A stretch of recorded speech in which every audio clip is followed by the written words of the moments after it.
louder. Yes, I'm good. I can't hear you at all. Okay. Can you hear me now? Now I can. Get closer to the mic.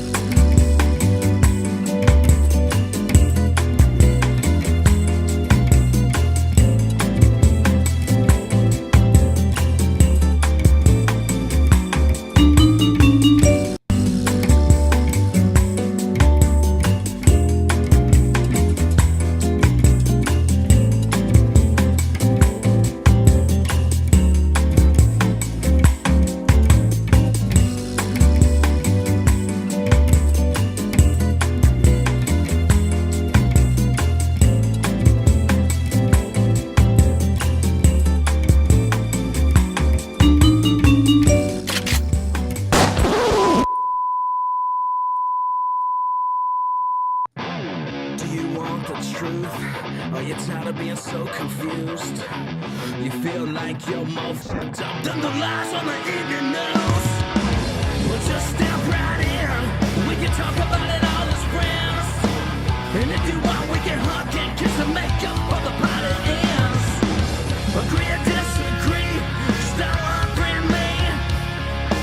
'Cause I'm everything you want. Damn, show what you need. I won't tell no lies. Back up on the facts with truth.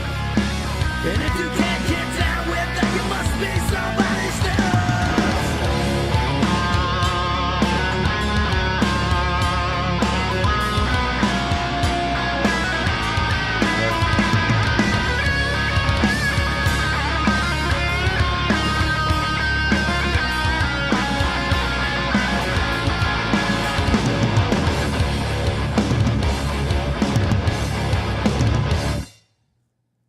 Hey, Matt, congratulations on your success, brother. And I really appreciate you giving, both sides, and just free speech, the opportunity to have a platform, dude. Got it. You got it. Thanks for everything you've done for this country, Eli. We'll talk next time. Tell Jen hello, and I'll have this ready in a couple of hours, and you can share it and take a look. I thank you, man. Thanks, brother. All right. Bye-bye. Good evening, everybody. Welcome to the Don't Unfriend Me show. We have a new set ready to show you. Olivia is live and in charge, looking good, bright, lit, head down in the computer as always. My name is Matthew Spear. I am the host of Don't Unfriend Me. Good to have you here on the Don't Unfriend Me show. You can find us at The Dumb Show or thedumbshow.com. And Olivia is over there. Olivia?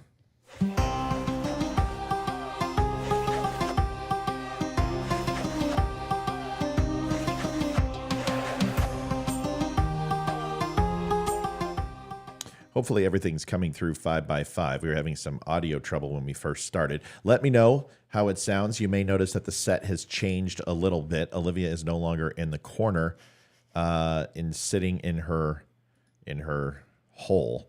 And whoa, mine needs to be zoomed out just a little bit. There we go. The Don't Unfriend Me sign is now moved over.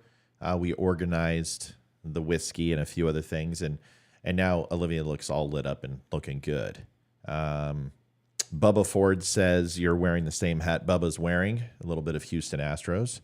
Houston is having a hell of a season, doing pretty good.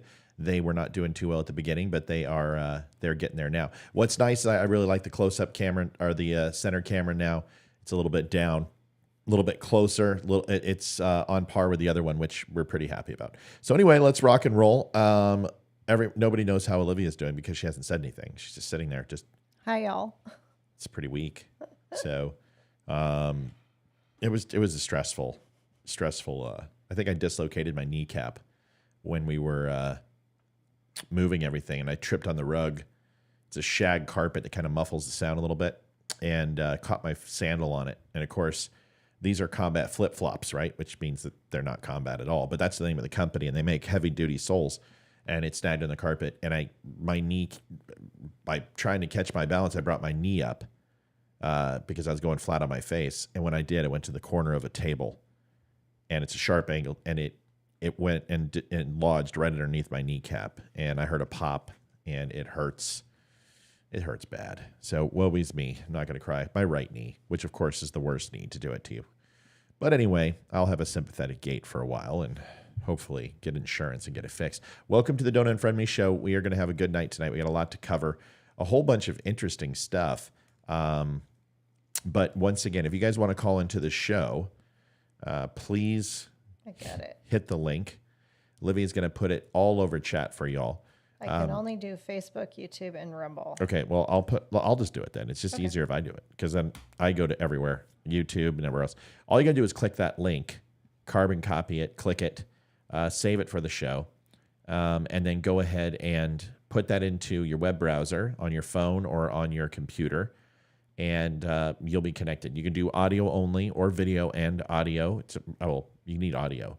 You can do video and audio or audio separately. That way, if you don't want to be seen, that's totally fine. So Jason Smith from Percival Flags. Speaking of Percival Flags, tonight's show is brought to you by PFC. Oh, locate file. Of course it's going to do this. Do I have it? No, don't want you to have it because I need to have it. Okay. But I may have lost it. So if you can play it. Nope. Nope. Where was this thing? I'd like to try to find it. I have no idea. I don't know where you save any of your stuff. Yeah, it's up north. We didn't check all this. Everything else seemed to be doing okay. I didn't think our videos and stuff would get erased or moved. It's just not because that they're moved erased. sets. It's that this is up in the ether in the iCloud, and if it's not downloaded, this happens. Welcome to the Percival Flag Company, folks. All the flags you see behind Olivia and I are from pfcflags.com. If you have not been, it's Jason's birthday. Go buy a flag. Tell him the Don't Unfriend Me show sent you. He'll certainly appreciate it. Happy birthday, Jason. Anything going on in chat? Anything going on in Rumble? Folks, Rumble, if you've not followed us on Rumble, we just hit 900, which is great. We've been growing. Olivia has been single-handedly growing that channel. We have had more followers on Rumble. Please, we love our Rumble people. She's always on there talking to y'all. So if you haven't had a chance, get over there and do that. Also, YouTube, who cares? I mean, I like YouTube, but it just won't grow. And we want to get Rumble growing. So head on over there. I don't think it's Jason Smith's birthday. It's not Jason Smith. It's Jason Hyde. Jason Yes. Hyde. If it was Jason Smith, we would have known. Either way, it's his birthday. Go buy something. And Jason Hyde's pretty cool too. Nancy says, I like the new setup. I just got to get used to it. Well, it's really not that different. It's just that the Don't Unfriend Me sign moved over to the right. And It's me that changed. And Olivia changed more than anything. And so I think I know what's going on with the camera with mine. We need to move it up. It got moved down. that's okay. But yeah, I mean, your head's cut off on the second one. That's the problem. This one. But it is what it is. We'll dial it in. We'll figure it out. Here, I'll change mine to make us feel together. There it goes. Well, I just look good. So I'm not sure what you're going to do. You're always better looking than me, and that's the way that works. I mean, that's nothing new. All right. Tonight, what are we talking about? Well, let's put it up on the board and take a peek. I've got some interesting stuff. Obviously, it's always interesting stuff, but a little bit more so tonight than usual due to the fact that there's all the stuff kind of goes together. Little bit of interesting stuff that all kind of goes together. Tonight, the Nazi U-Haul and the foreshadowing. I wanted you to kind of put this in perspective. There was a U-Haul truck last night late that ran into the outer bollards of Washington, D.C., specifically the White House. Now, if you guys don't know this, the White House has about a half a mile of bumper all around it where you can't get into. They did this because people would jump over the fence and things like that. And after, January 6th, they even got more stringent. But this one hit the outer bollards and it really did nothing. But it's interesting what was in the U-Haul. That's important. So we'll talk about that. Biden's default. I have the timeline for you. And every single step of the way of how Biden says that for the last 90 days, he's been working diligently to get a hold of the Republicans, but this is a complete lie. Melanie, is it playing on Rumble, Olivia? Yeah. Yeah. playing on Rumble. Melanie, exit out and go back in and see if that helps. Ammonia nitrate, Nazi, domestic terror, all of it is connected. And that's what there's some sinew tonight where everything kind of is, except for Target is selling some weird stuff. We'll go over that tonight. We have a ton of videos, ton of things to show. And Olivia and I will be bringing it to you for your consumption. But the ammonium nitrate should be interesting. I know Glenn and Mike Blankman both were doing a little work on their, I don't know, prescriptive analysis on what was happening. I'm going to bring it to you tonight. I've got the maps ready to go. I want you to look at it. I've done some legwork, and there's some interesting nuance, including origination of where it came from, also maps, the route it took, and some other things. So I think if you stick with us, you'll appreciate it. All right, let's get to it. We got a lot to do tonight. Starting off with, let's go ahead and start off with this. There was... and I hope Facebook is nice to me because these images are all open and released. But the first thing we'll kind of start off with is this image, which I'm going to blow it up in the big screen. So hold on so everyone can kind of see. This is the U-Haul that last night someone decided to go ahead and rent a U-Haul. And the government pulled out a Nazi flag. Now, it's interesting because, Olivia, have you heard about this? I know you and I were sitting down watching the game. I have not. All right. Well, here's the interesting thing. This is what they found last week. And this was in regards to one of the shooters that did the big shooting in Texas. And that he has some fresh tattoos. If you take a look at that SS tattoo and the swastika, they look fresh. Now, I've got just a few tattoos, and Olivia's got a few tattoos. And the tattoos, to me, look really new. In fact, it looks like he's sitting in a tat chair. It does look like he is. Getting them done, right? And it looks like they're new. Now, if you're about ready... Okay, I want to just... Let's do a hypothetical, because I have no idea. By the way, this guy's Mexican, which is interesting. So a Mexican Nazi. That's new. You know, it'd almost be funny if the guy in the U-Haul van who had a Nazi flag would be an Indian. Now dots, not feathers, you know. More like, this is, you know, how? Tonto. Would you like a Slurpee versus would you like to sit down and smoke some peyote? Is that racist? It's not. It's a joke. But this guy, it would be really funny if the guy in the swastika and the Nazi flag was Indian. And, oh, wow, guess what? He's Indian. Why is it that Mexicans and Indians have Nazi flags? It doesn't make much sense, does it?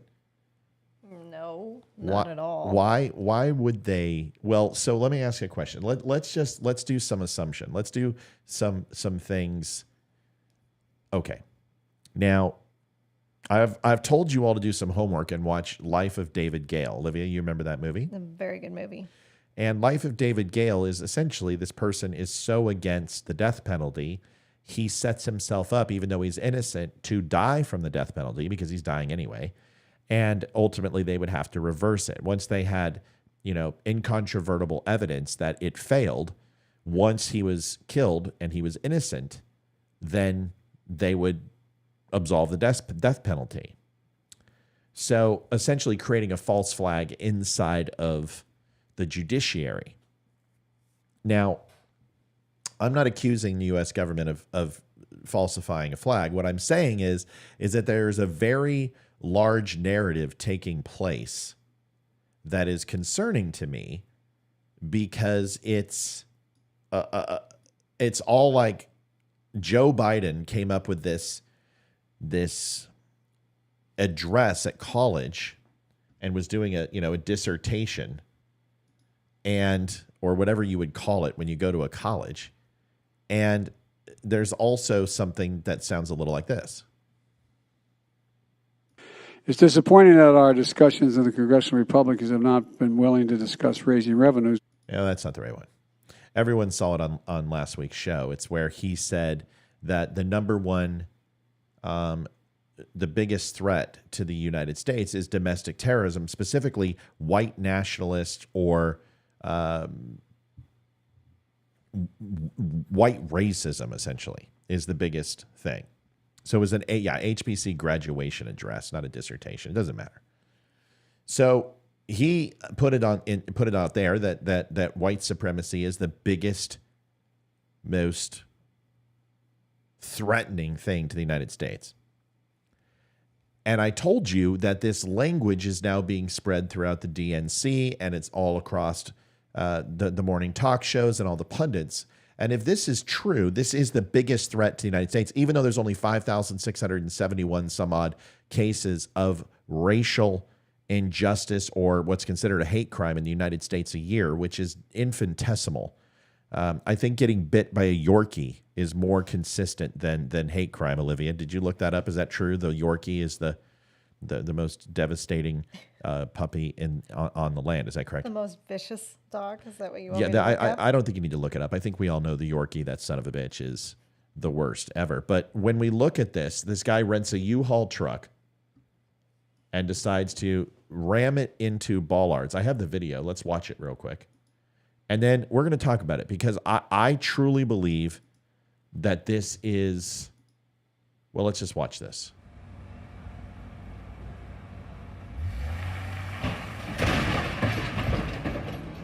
Wow.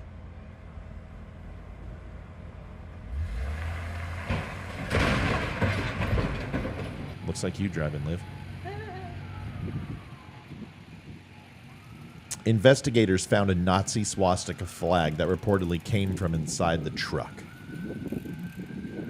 What is he driving into? The bollards, the target things that, yeah. Secret Service spokesperson said police detained the driver and that some roads and pedestrian walkways were closed after the incident. So you have a guy who is driving into bollards. According to officials, there were no injuries and the crash remained under investigation. But let me ask a question. Would it have been under investigation if the guy didn't have a Nazi flag? And what's going to happen to him now that he did crash into that? Is it drunken disorderly? Is it what?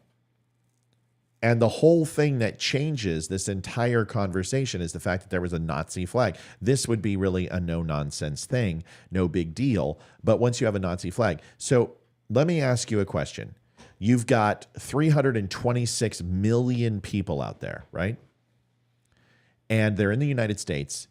And Joe Biden says, hey, the most dangerous thing in the world are white supremacists and domestic terrorists, which are white nationalists. And then within a couple of weeks of each other, you get this major shooting with a guy who has fresh swastika tattoos. Now, if you're going to give up your life and you don't care, right? You're just going to give up your life. And you're like, I don't really care if I live or die. I believe that Republicans are bad and they're evil. And this world, I need to escape this world. And I'm going to go ahead and I'm going to get some fresh Nazi tattoos because I don't care if I live or die, because I'm going to go die. I'm going to go shoot a bunch of people. I might as well go ahead and lay this at the ground of white supremacy and Republicans. Let's just assume that's true. And then let's go ahead and assume that this guy is an idiot who is a person of color, BIPOC, the only thing Democrats care about is people of color. And then I'm going to go ahead and get a Nazi flag and put it inside my U-Haul and crash a White House barricade. And I'm just going to go ahead and have this Nazi flag, which doesn't look used, which looks like it's fresh out of the package. In fact, when they fold it up, it literally has its creases still in it. And then I'm going to go ahead and have Biden declare that white supremacy is the most dangerous domestic threat on earth. And then I'm going to go ahead and have 60,000 pounds of ammonium nitrate go missing from a couple of white supremacists 25 some odd years ago with the Oklahoma City bombing. Timothy McVeigh, who used 5,000 pounds of explosive, which was diesel fuel mixed with ammonium nitrate. And I'm not going to go into any other specifics because I'm not here to teach you how to make a bomb. And then we're going to go ahead and do what? Lay these breadcrumbs all over the place. Just these little nuance that are saying, yeah, something's going to happen. Something bad's going to happen.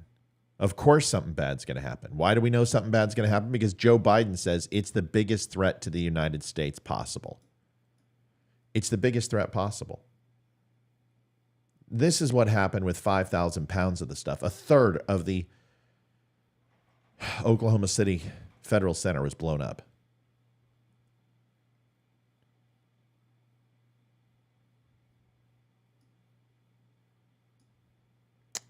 I wonder what is going to happen.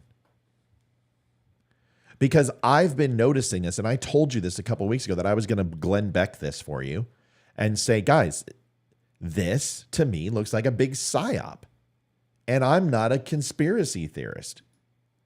This is the things that we would do in disinformation. I'll tell you all about the train. That's coming up. And trust me, I'm going to go into it for you. I'll tell you the entire route it took. I'll show you what is on the route. I will show you EPA recommendations of what should have happened. All of these things are coming. So stay tuned. But to me, it feels like a big psyop. And I'm not a psyop guy. Listen, I understand MK Ultra. I understand testing on the Tuskegee Airmen. I understand what happened to Native Americans.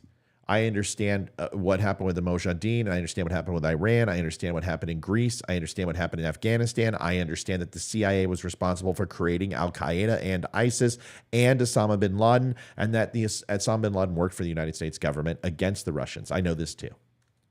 I understand. But to me, nothing has been so blatantly obvious as we are seeing with this white nationalist talk. I believe that it's going to be the thing that happens that keeps Biden in office. Because I've been saying that for 2.5 years. The only thing that's going to keep Biden in office is war or a major tragic event in the United States.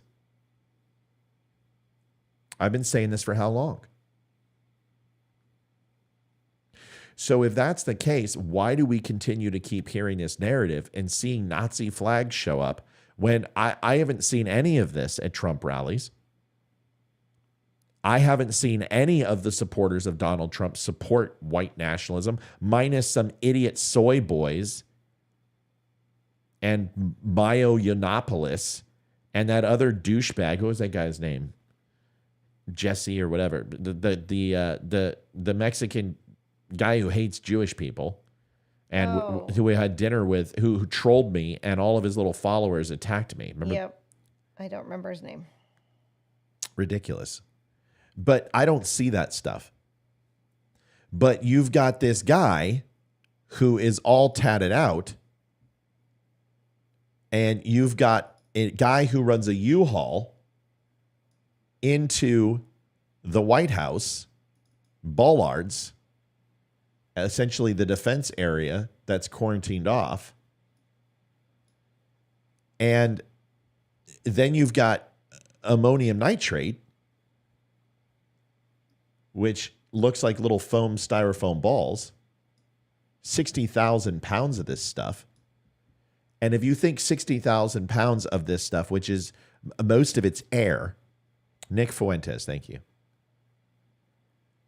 And you've got all this, and then you've got them talking about Oklahoma City and white nationalist is Timothy McVeigh. And then you've got the EPA releasing statements about ammonium nitrate as early as 2022, January and June of 2022. And I've got those article clippings to show you. Is it all together? Is it all a big foreshadowing of what's to come? Now, I don't want to wake up in a detention camp tomorrow, so I'm not going to go too much further. Because speculation is not something I like to play with. But when I continue to see, good night, brother man. Good night. See you, bro.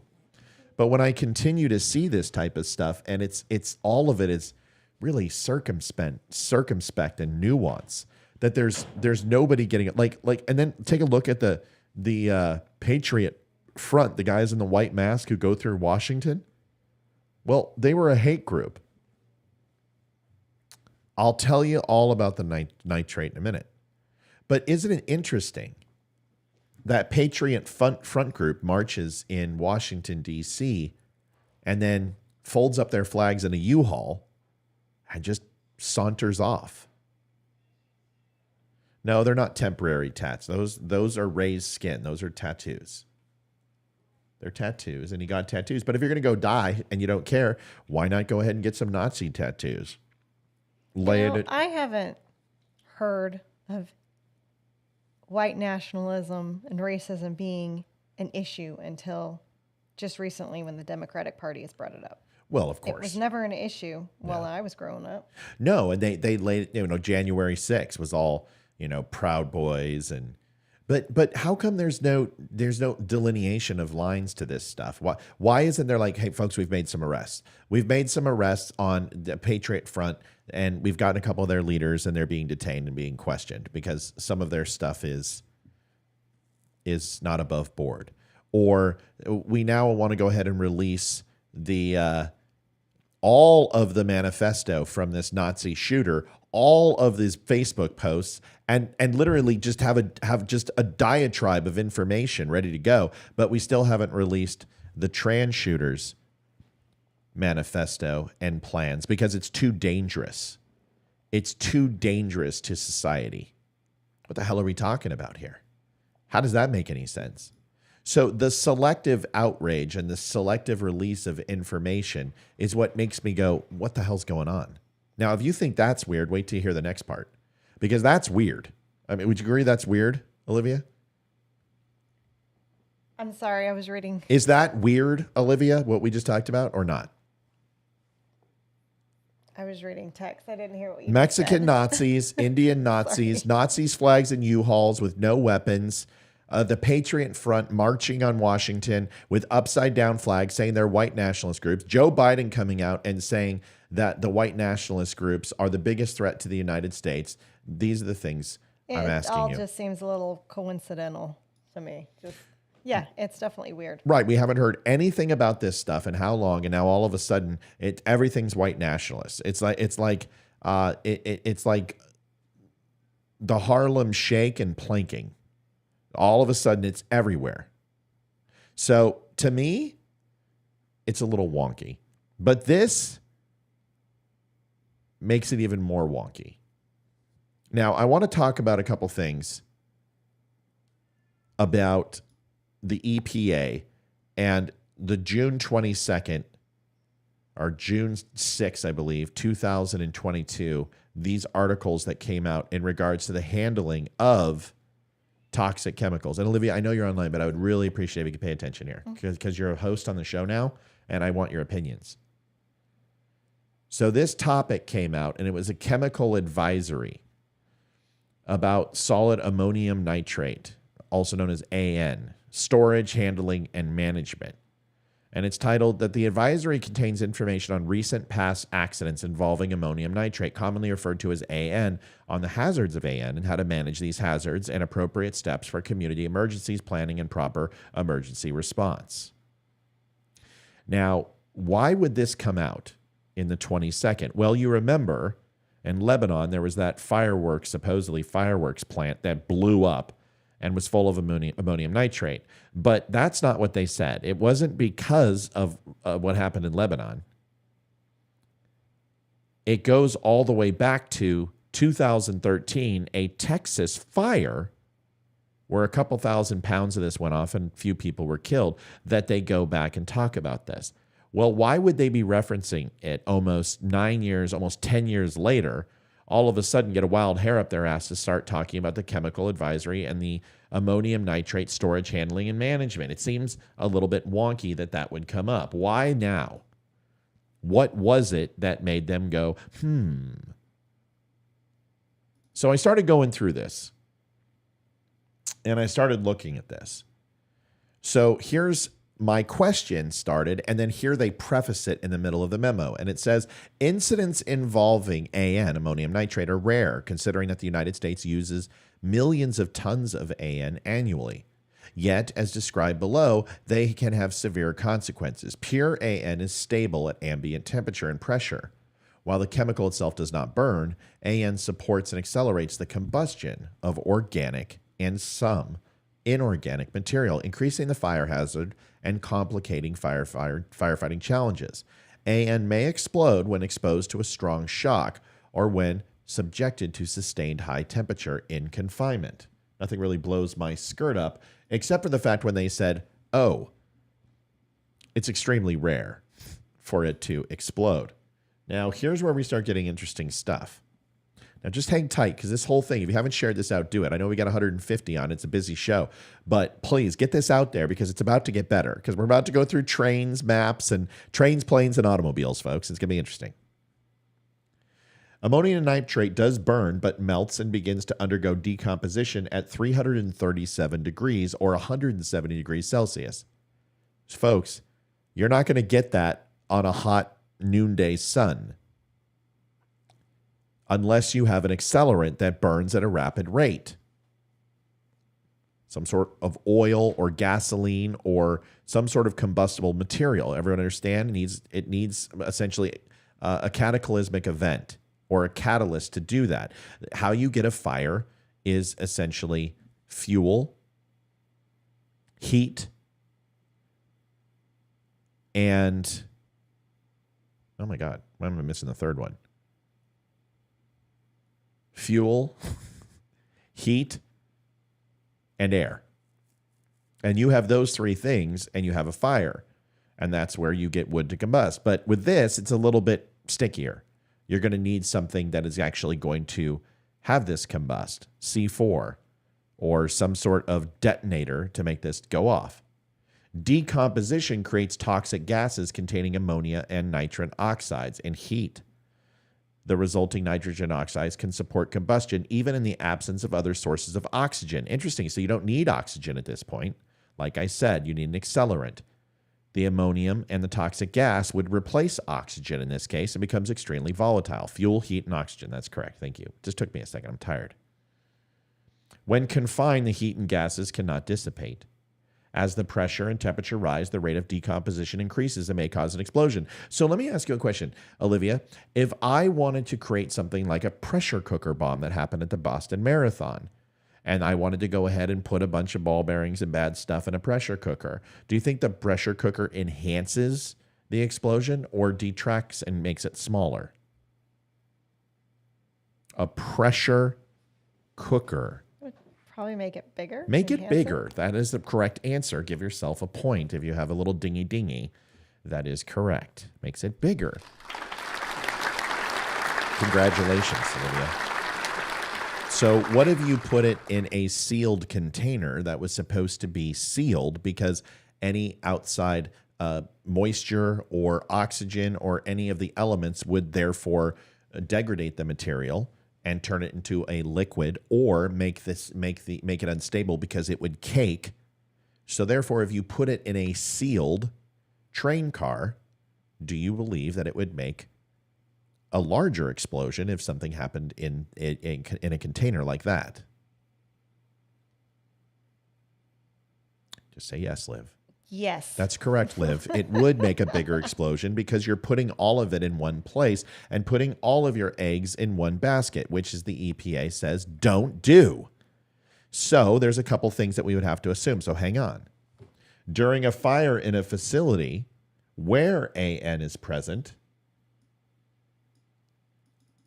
the AN may melt and decompose, making the material more sensitive to shock and detonation. Like I said, in a large AN pile, localized area of high temperature may be sufficiently confined by mass material to initiate an explosion. The explosion of some small quantity of AN in a confined space, e.g. a pipe, remember that, to initiate an explosion of larger nearby quantities.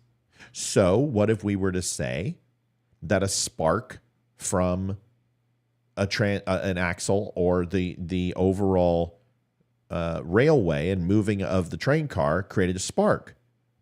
What if an errant rock skipped up, something that has some sort of spark quality, and it's leaking? Could that create an explosion? Possibly. What if that open seal on that ultimately was leaking like they said? Well, would that be an open source of a chance to ignite what's going on under the car? Possibly. What if there's residue that's on the outside? What if it was raining? What if that train is kicking up snow and everything else? And obviously the mixture of that and that open spot creates some gases. Is it possible? Well, all of those things are possible. So in this case, you would not have ammonium nitrate live sitting in a car moving like this, like a bunch of balls, tiny little pieces like styrofoam moving in a train car as it bounces up and down. Now, what if it derails? Would that be considered a large impact if a train derails, Olivia? Yes or no? Probably yes. Probably, Liv. A large impact, a train derailing is probably. It's a probable large impact, or it's a guaranteed large impact? Guaranteed. Thank you, Olivia. Give yourself another applause. That's correct. Doing very well tonight. So when I'm traveling with ammonium nitrate, what do you think I would put it in rather than a giant train car loosely? What do you think I should put it in? What do you think? What should I put it in, Liv? I have no idea. You just want to let it roll around? No. Just balls of styrofoam? What do you want? You need to put it in a container. What type of container, Olivia? I have no idea. I don't know. What type of container, Olivia? Well, you gotta understand, I got a 10. What type of container, Olivia? What type of container? I don't even know what that is. Why don't you look right there? That big giant fucking blue thing, Liv. What do you think that is? It's a barrel. That's right, Olivia. Oh my God, you got it completely. Why don't you hit the button? Yeah, I'm gonna pass on that one. No, I want you to hit the button, please. Hit the button. You deserve it. Okay. There you go. Yeah, sweetie. It's going to be barrels. And those drums are going to be impervious to what? Well, corrosion and acid. You've watched Breaking Bad. What happens when you put hydrochloric acid or sulfuric acid inside one of those drums? Nothing. Nothing. Why? Because it's impervious to those type of chemicals. So you're going to put it in plastic drums, large drums, 50-barrel drums, and you're going to put on there explosive and dangerous, and level 3 corrosivity could make these things ignite, because you're not going to have it just rolling around in a train car. Because why? Well, you're going to put it in drums, and you're going to have your heat signature. If you look right here, see that little thing right here? See this that I'm outlining, everybody? You're going to have your yellow, blue, and red. One stands for the yellow is corrosivity, I believe. The red is its heat index and when that chemical is vulnerable. And I believe the air that gets into that, like a copper sulfate or something to that effect. The blue is the amount of oxygen or hydrogen or whatever that gets into it. Now, I could be wrong. I don't know that perfectly. Yeah, not a 5-gallon, a 55-gallon drum. Thank you, Ramon. And I also could be wrong, but if I remember my swimming pool, those are what the indicators of yellow, red, and blue. Please, maybe it's liquidity. Maybe it's some sort of H2O mixture could also set off and ignite certain things. I know certain potassium chloride, when you add hand sanitizer or alcohol to it, can immediately combust. I know water on some things can actually make things combust. But you tell me if I'm wrong. I think I'm right on the red and yellow. But either way, my science might be off. But there again, you would put it in a container, not in a train, an open train. Okay, so now we all agree on that. So the whole thing now is it was liquid, is what they said. Now it's not liquid. Now they're saying that it ultimately was a leaky valve underneath the train, Liv. And that leaky valve was solid ammonium nitrate, that it wasn't in liquid form, it was in pellet form. Remember this I showed you? Mm-hmm. And if this is in pellet form like this, it's going to be in barrels. Does everyone agree? Great. So let me ask you a question. If it's in barrels, 55-gallon barrels, and it's 66,000 pounds of this stuff, can someone explain to me how it leaked? How did it leak? Magic. And since you don't want to put this in one train car, you would put it in how many train cars, Liv? Multiple train car. You're doing great. I love this. Maybe Voldemort held up the train. It's possible. Maybe Butch Cassidy and Sundance Kid were available, and they did escape Mexico. We did see that the Alcatraz prisoners, they actually have more information on them, which is interesting. But if it's in 55-gallon drums and 60,000 pounds of the 30 tons to be exact, please explain to me how it leaked out of a valve. Hold that question for a moment, won't you? But shouldn't that be interesting? 360 pounds each in those barrels, 55-gallon drums. So let's do the math. Olivia? Yes. The math would be 360 pounds divided into 60,000. Please let me know how many drums that would be. Remember, I did 167. I said it was 155 last show. Well, now that is my just basic math. So 167 drums, 55-gallon drums. Well, shall we look at the dimensions of 55-gallon drums? Olivia? Yes. Dimensions of 55-gallon drums. Let's look at this together because we're friends. Because I don't believe in bullshit.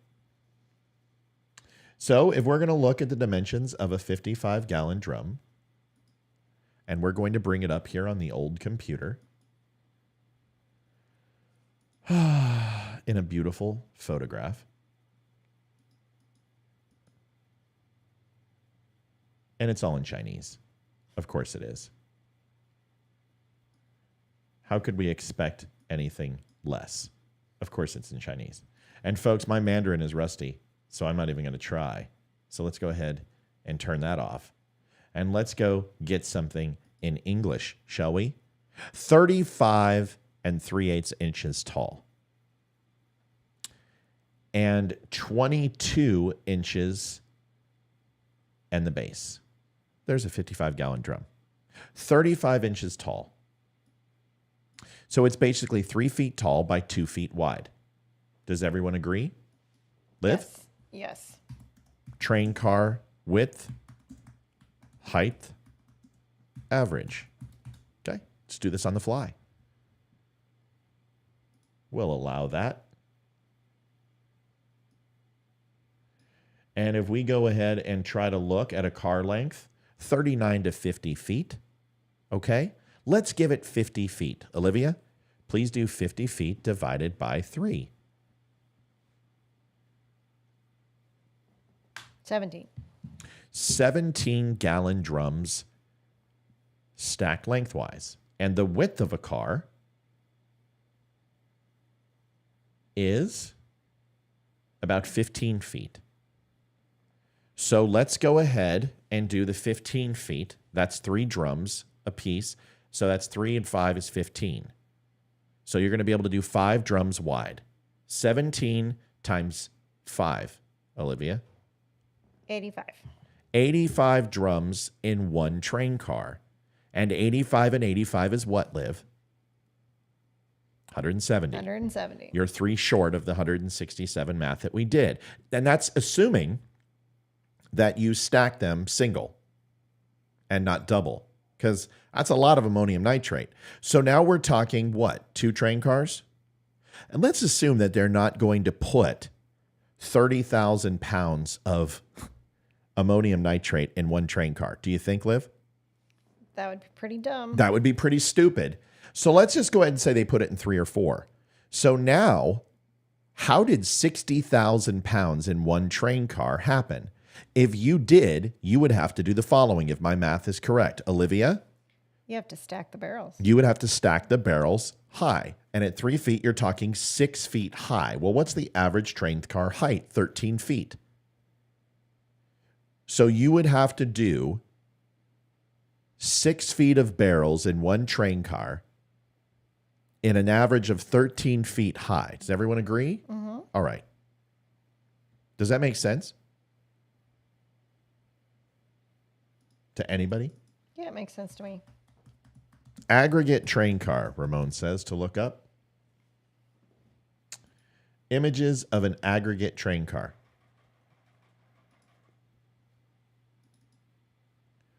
And dimensions.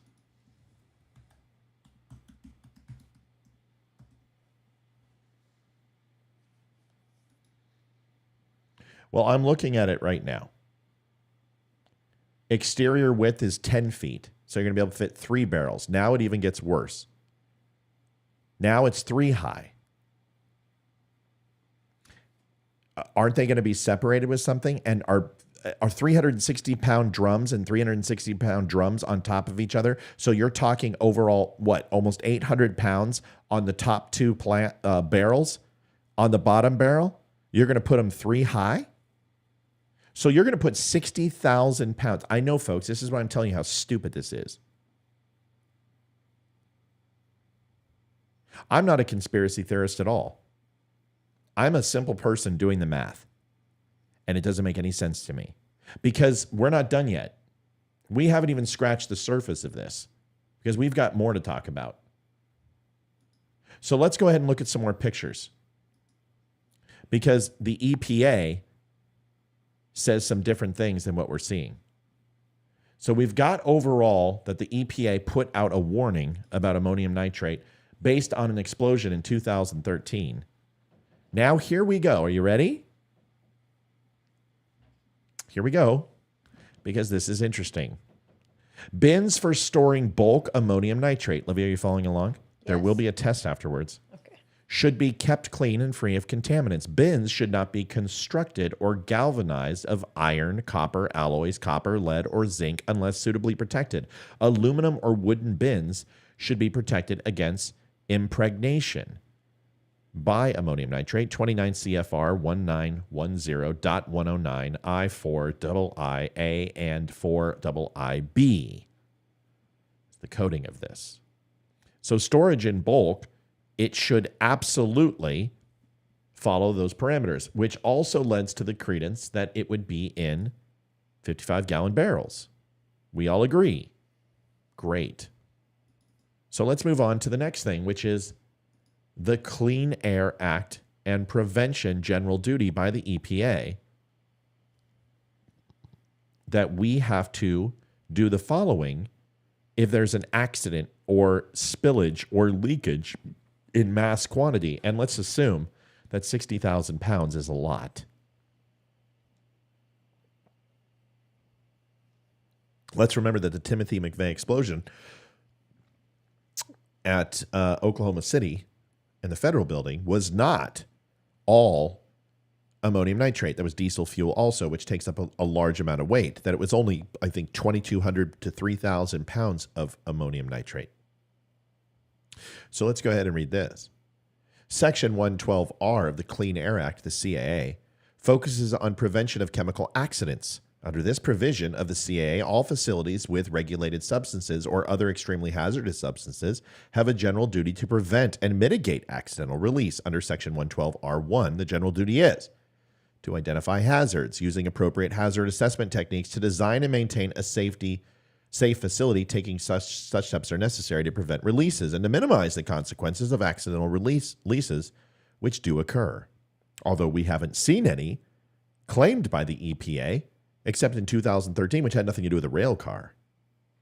This general duty applies to facilities producing, processing, handling, or storing extremely hazardous substances. While not a regulated substance, AN may be considered extremely hazardous under certain circumstances. Okay, fair, all fair in love and war. So interesting. Let's go to the next thing. They are required to report it and clean it up. The hazardous materials, the DOT, wait a second, guess who is responsible for this? Well, it's under Pete Buttigieg.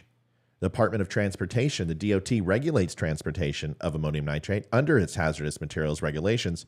For information, see 49 CFR subchapter C. And it does bottom line to Pete Buttigieg, the Department of Transportation and Transportation Secretary, oversees all transportation and distribution and movement of ammonium nitrate at this level and scale. Now, isn't that interesting, considering that Mr. Salmon Farmer wants to go ahead and save the salmon and the roadways and the causeways, but isn't necessarily interested in 60,000 pounds of ammonium nitrate missing? Because we certainly haven't heard a lot about it. So now we have that to ponder and to pontificate. Here's the big thing for me. And as I was doing some exploring, I wanted to know a few things about this. One is, where does it move? Where does it cross? Where does it dissect when it's being transported? So I found out that this was not California to Wyoming like it was initially reported. It was from Cheyenne, Wyoming, en route to the Mojave Valley, California, undisclosed location. But more importantly, Bakersfield, Fresno area, and that would be the FNO station or BKR station for Union Pacific Railroad. But its origination was in Union Pacific, Cheyenne, Wyoming. If we take a look, there's your Cheyenne, Wyoming, a place where Olivia and I spent some time. Shithole. In a shithole.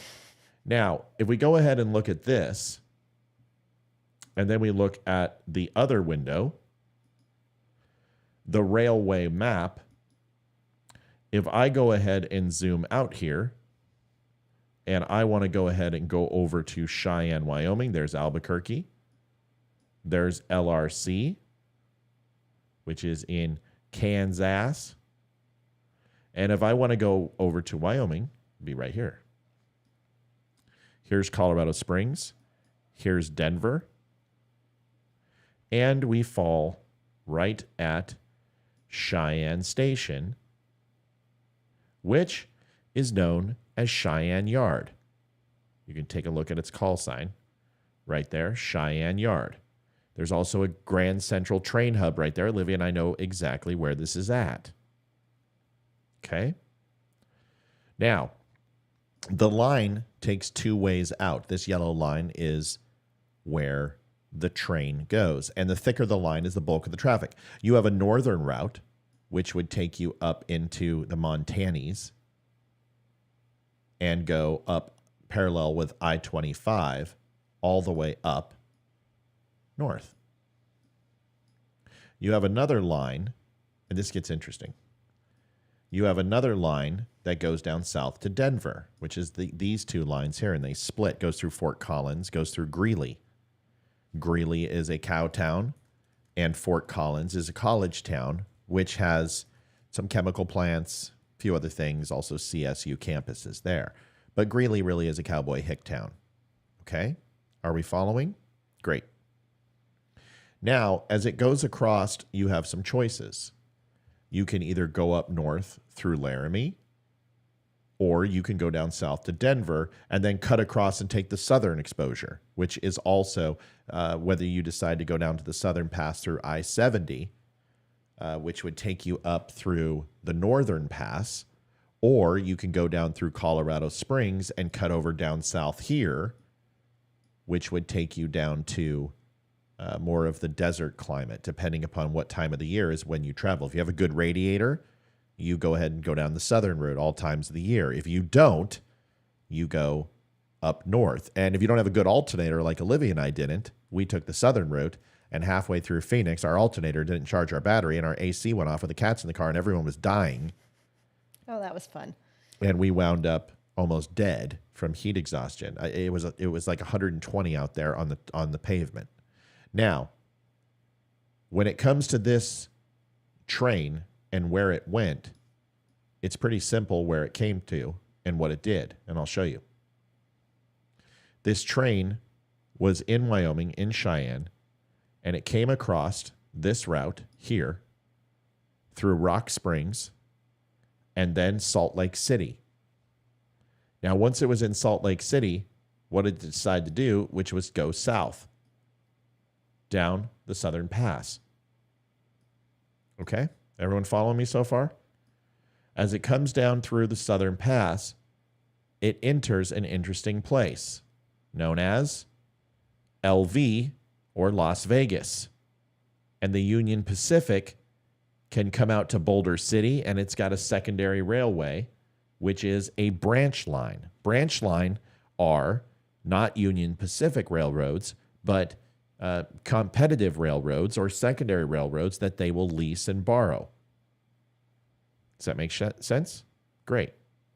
So they come through northern Las Vegas, and I want you just to take a gander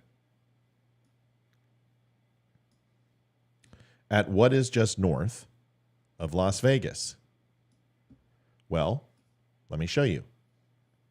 Electronic Combat Systems, ECS. Range 74A. These all sound familiar to me. I know these areas because this is the Nevada National Security Site. And it's right up against the National Wildlife Refuge, which is government controlled. And this entire swath of area, which is red zone, electronic counter warfare, these ranges, electronic combat systems, Skunk Works, and many other McDonnell Douglas. And they're housing a certain unknown type of technology and government-run business here, which you may have heard of in your off time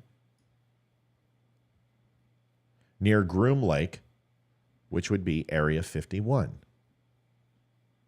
I always thought Area 51 was in New Mexico. No. So it's not. It's in Nevada. So now that we have, you give yourself a buzz for that.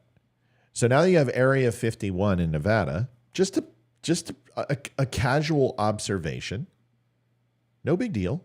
I just figured you'd want to know that right next to this railway, right in the heart of this, is Area 51. Interesting. Is it a coincidence? Of course it's a coincidence. No big deal. Because military bases are usually very, very close to railways. Why? Well, because they move aircraft, Humvees, ammonium nitrate, explosives, jet fuel, all those type of things.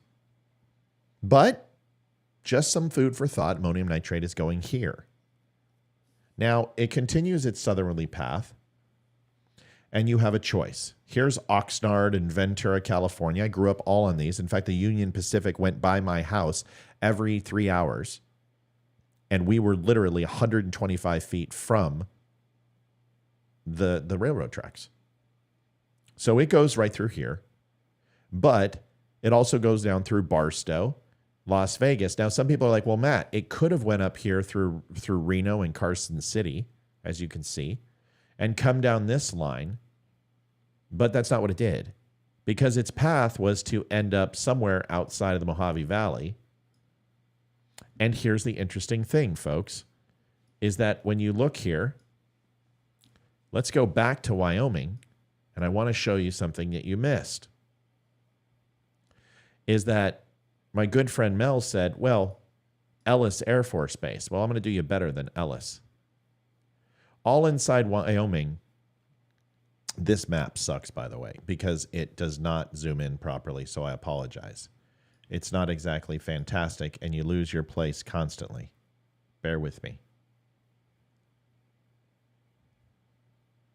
I also have it turned down so it's not too bright. There's Denver. There's Wyoming. There's Casper. And here's Cheyenne. Okay, so if we go back to Cheyenne, which is right down here, I want you to look at what's on the railroad. Right here, a base I've been to many times, is Warren Air Force Base, which is on the northern line. If you went the Northern Pass, it goes right through Warren Air Force Base. Union Pacific does. And remember, right down here in this area is the actual petrol company who created the actual ammonium nitrate. And they do. Now, the interesting thing is that if you go ahead and look a little further on Google Maps, you're going to see something called China Lake, something I'm very familiar with. We used to go watch the SR-71s out in Lancaster and Palmdale, and we would go over and see them coming from China Lake and fly over. Because the thing you need to know about China Lake is it's not just called China Lake, it also is a weapons testing center that happens to be, if we go all the way back here, And I was looking and going, well, wait a second. If it was supposed to be in the Mojave Valley and it went through Barstow and came up, where the hell is it going to stop in Bakersfield? Because we have these red lines here. These red lines are high speed lines. Now, this is the one from Bakersfield, which is the light rail, I believe. From Lancaster, comes up through Fresno, goes through the San Fernando Valley, and comes up here and goes up this line. It's a high-speed rail. Now, my whole thought was, wait a second, where the hell is this thing going to go? Where's this ammonium nitrate going to end up? And where they found it was a little place called Salt Dale. And if we take a look at Salt Dale, it's real easy to see. It's straight across from Bakersfield. And Olivia and I know this well because we lived here too. Here's Bakersfield. There's Oildale. And if you come across, Saltdale is on this line. So if we type in Saltdale, there it is. There's beautiful Saltdale where they found the empty one single train car of ammonium nitrate. But if you go north of this, it's pretty interesting. I want you to look at what's here. Edwards Air Force Base. Whoops. That's pretty close. That is right below Saltdale. Everyone see that? There's Edwards Air Force Base. And now I'm going to go ahead and type in Saltdale. Whoop. Just north. But wait a second. There's more. Tell them what they won, Brett. How about we do China Lake? China Lake. And there is your Naval Air Weapons Station, China Lake, which is north of Saltdale. I know both because I grew up in these areas and we used to go out and look at all the beautiful planes. Here's Saltdale. Here's Saltdale. There's China Lake. Now hold on, folks. Hold on to your ass. Here's Edwards Air Force Base. This is what I found because I love doing this shit. It's not that I'm a conspiracy theorist. I'm just letting you know what I found. Now, I'm going to come on over here and what's that? What is that? What's that yellow thing? That's connected to the southern route of trains. Hold on. There it is. There's Las Vegas. And it comes down. Here's high speed. So it comes here, goes on this swath. This is all owned by Union Pacific. They want to save money. Here's your Barstow, California. And then it comes over here. And its destination is somewhere here in the Kern Valley in Bakersfield. Or all the way up to Reno and Fresno. So somewhere here between here, Bakersfield, in this area was its final destination, but it stopped right here and took a right at Albuquerque like Bugs Bunny and went all the way up to Saltdale and ended on this, the only path there, which is straight across from Bakersfield. See? Remember what I told you? Here's Bakersfield, right here, BFD, bum-fucking Denver, and come across, and what do we see right over here on the end of this line? And let me zoom in for you. Remember? Here's your line, and right here is the beautiful and well-known and lovely this time of year China Lake. China Lake Naval Weapons Center, Department of the Navy.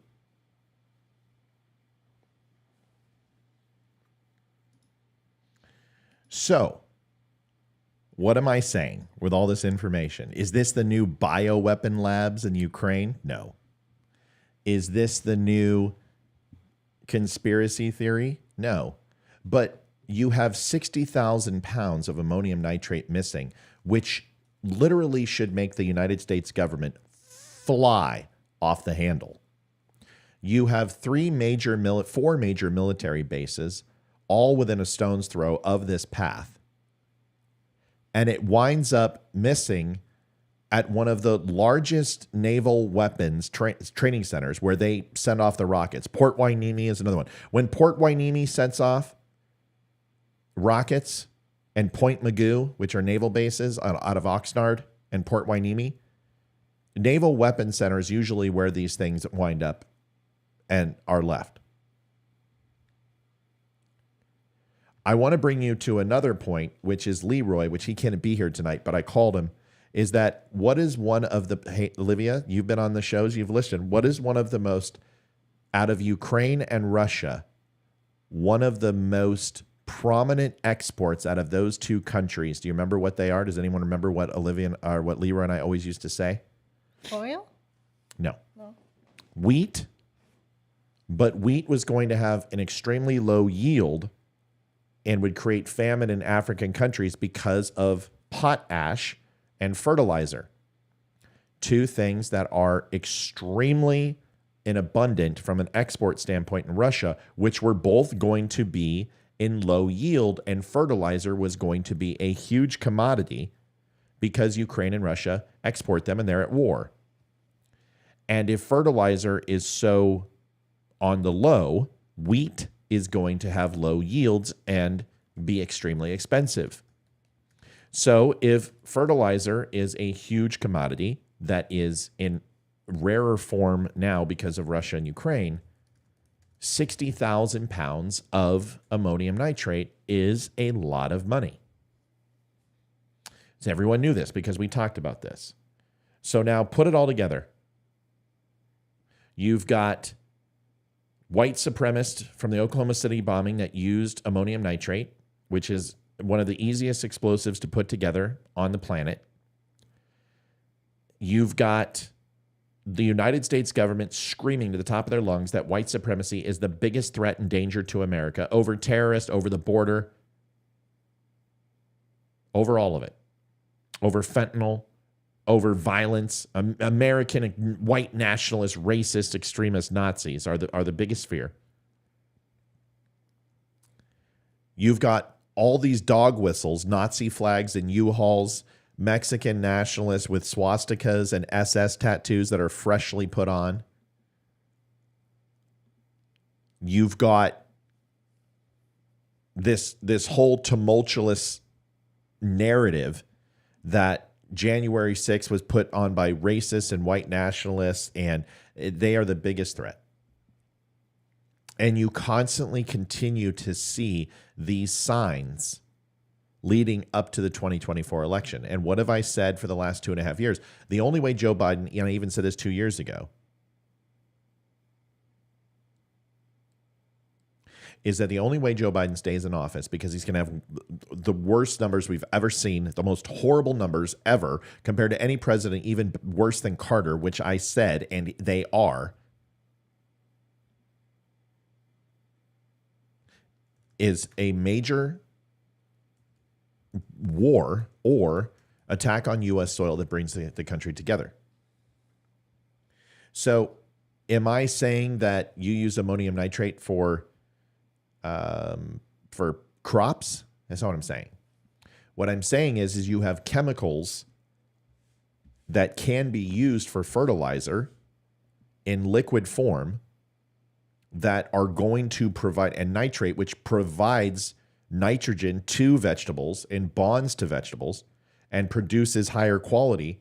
So it doesn't matter. The point is fertilizer in itself is in a lack of abundance more than it ever has before because of Ukraine and Russia.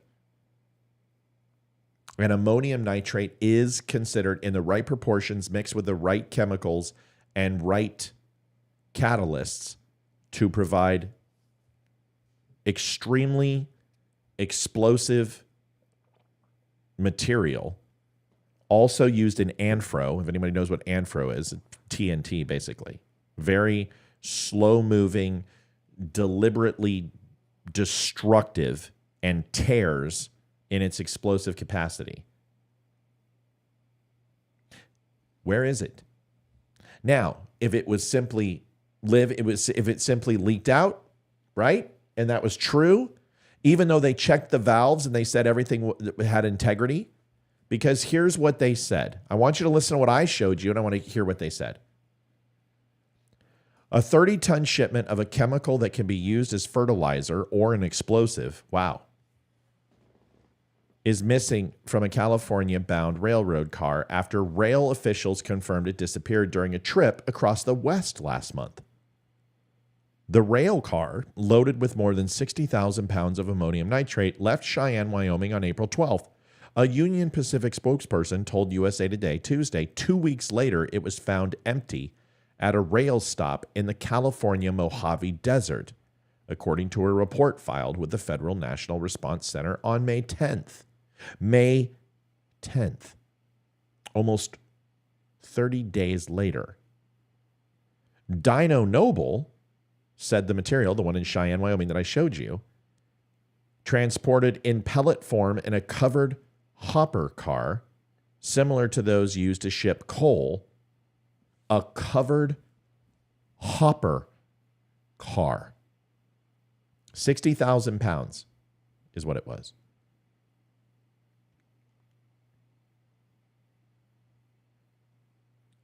A covered hopper car, similar to those used to ship coal, likely fell from a rail car on the way to a rail siding, a short track connecting with the main track about 30 miles from Mojave in Kern County, just east of Bakersfield. The rail car was sealed when it left the Cheyenne facility, and the seals were still intact when it arrived in Saltdale. A spokesperson for the company, the manufacturer explosive, told USA Today. The rail car was also observed after departure in the railroad Cheyenne yard with the seals intact and no sign of any leaks. They just specifically on a 300 frickin' long ass western bound train with 300 cars attached to it. They just somehow saw the seals were okay, which are inspected, Olivia, on multiple stops.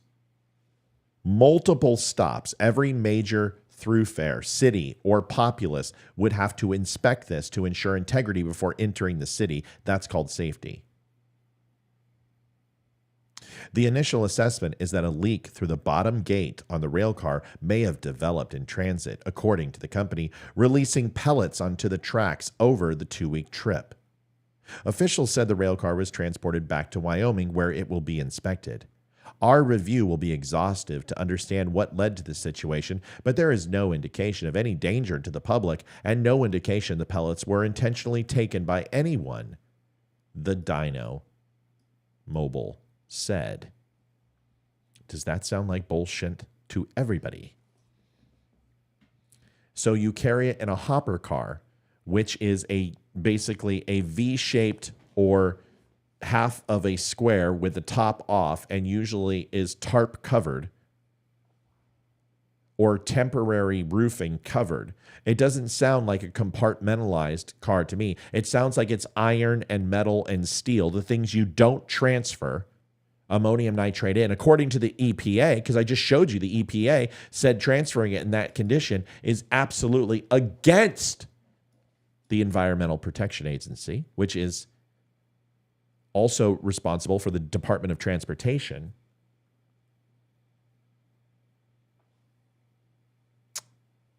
Yeah. Folks, bullshit. It sounds like bullshit to me.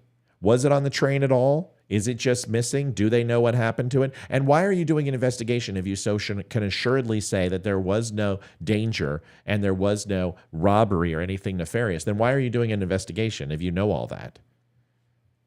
And if it was sealed when it arrived and you inspected it and it's sealed when it left and it took a 2-week journey, what happened to it between there and there? Did we drop it off to some military bases without going ahead and disclosing it? Is that possible? Did that happen? Maybe some white national groups got a hold of it, Olivia. What do you think? Was the whole train found or just the train car? That's what they said, train car. Right. Right. I wonder why I do these shows. I want, you know what? But see, and people go and watch and give 12 million views to At War Clandestine with his bioweapon labs when all he has is a horrible map with some initial strikes that don't line up at all. But I give you all of this, and my show doesn't have fucking 10,000 people watching it. I give up. I quit. I'm done. I give up. Today's my last day. Not only is the problem that it's missing, how the hell did the train car get taken away from the train? Well, and how obviously, did not somebody notice. Obviously, it was detached from the main line and left in Saltdale, and then it went to an undisclosed location that just happens to be China Lake Naval Weapons Training Center, and also four other bases, including Ellis, including Andrews, including Area 51. Hello. How did it get off the train? Well, obviously, you have the broker line, which is right there, and it ends in Saltdale. That's the only thing up there. And the only thing at that terminal end is the China Lake Naval Weapons Training Center and Testing Center. Melanie's calling in. Folks, I did a lot of research on this. I'm just letting you know. That's good investigative journalism right there. What do you want to talk about, sister? Now you got me worried. I know. Tell me that's not crazy. Where were the security guards for that train, for that stash? Because I can tell you, Dow Chemical does not load anything without security carts with it and armed guards that travel with that train. Of course it doesn't. It's enough ammonium nitrate to blow up a small town. I mean, if you put that in the right area in a certain, I'm not even going to say it. But you know what's funny is you've got a northern route, which is 6 miles from Cheyenne, which drives it right through Warren Air Force Base. Right. See, we have Dow Chemical plant here, Shintech. We got 6 plants in my town, and a busload of migrants got dropped off last week out the blue at midnight. My gosh. And we came knocking on my sister's door because they rent out trailers to workers that come work these plants. Yeah. And about 20 guys came in, had to show their papers, right? So they got immediate work visas, a court date for 2027, I think. Mm-hmm. None of them spoke English, so thank God they had a translator. Did they have any swastikas or distinguishing Nazi tattoos when you saw them? Melanie? Here. Bases that comes work those. I'm sorry. Melanie, no, don't be sorry. You're cutting out a little bit. Did you see any illegal immigrants with Nazi tattoos? I've heard there's a lot of Mexican Nazis out there. No, but I can tell you what they did come with. They did come with a check to pay the rent for 6 months. They did come with EBT cards to pay for their groceries. Really? Cell phones, cases of clothing and shoes, you name it, and they had it with them. And Melanie, can I say something that's gonna? Do you remember how I said I had you worried? Can I tell you something else that'll have you worried? Yeah, go ahead. Okay. I don't know if you knew this, but the United States government just issued satellite phones to 100 U.S. senators so they can be in contact during all natural disasters or any godforsaken incident that takes down communication lines, power, anything else. They all now have satellite phones. Is this all senators or just the Democrats? Yeah, I saw that. All senators. No, all senators got them. Does that not make everyone just a little bit fucking nervous? Can you say EMP? Can you say nuclear fallout? I posted a picture on the Dumb Nation, and it's of some black helicopters. Almost daily, we have been having trucks come through and black helicopters flying over. I can tell you what that is. I never had that. Well, let me explain it. We are literally like if a nuke. Now everyone's always worried. If a nuclear war happens, we're dead in the first 30 minutes because we're going to get hit with probably 5 or 6 heavy yield intercontinental ballistic missiles hitting from 20,000 feet because we're right next to Mount Weather.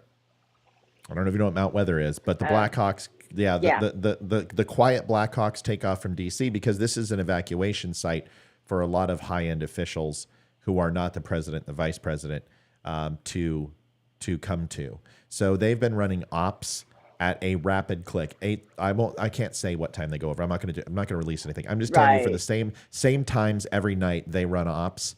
And they're blacked out. I mean, they're completely blacked out. No running lights, nothing. They come over and we hear them every night at the same time. Livia, true or false? True. No, exactly. Because we have planes that's flying above the cloud lines. I can't see them, but I can hear them. The copters were cut too low. I was able to get pictures. But that was like the third set that came over within intervals of 30 to 45 minutes. And then I live right outside of Baton Rouge. So I'm kind of like 15 minutes from Baton Rouge, but on the other side where all the chem plants are. And then we have our weekend warrior station, and I'm about an hour away from the military base. And I thought maybe they've been, bringing some stuff there, but I don't know why they were bringing to New Orleans. That wouldn't make no sense to me. Wouldn't make no sense at all. Miguel Lito Lodge says EMP will take out those satellite phones.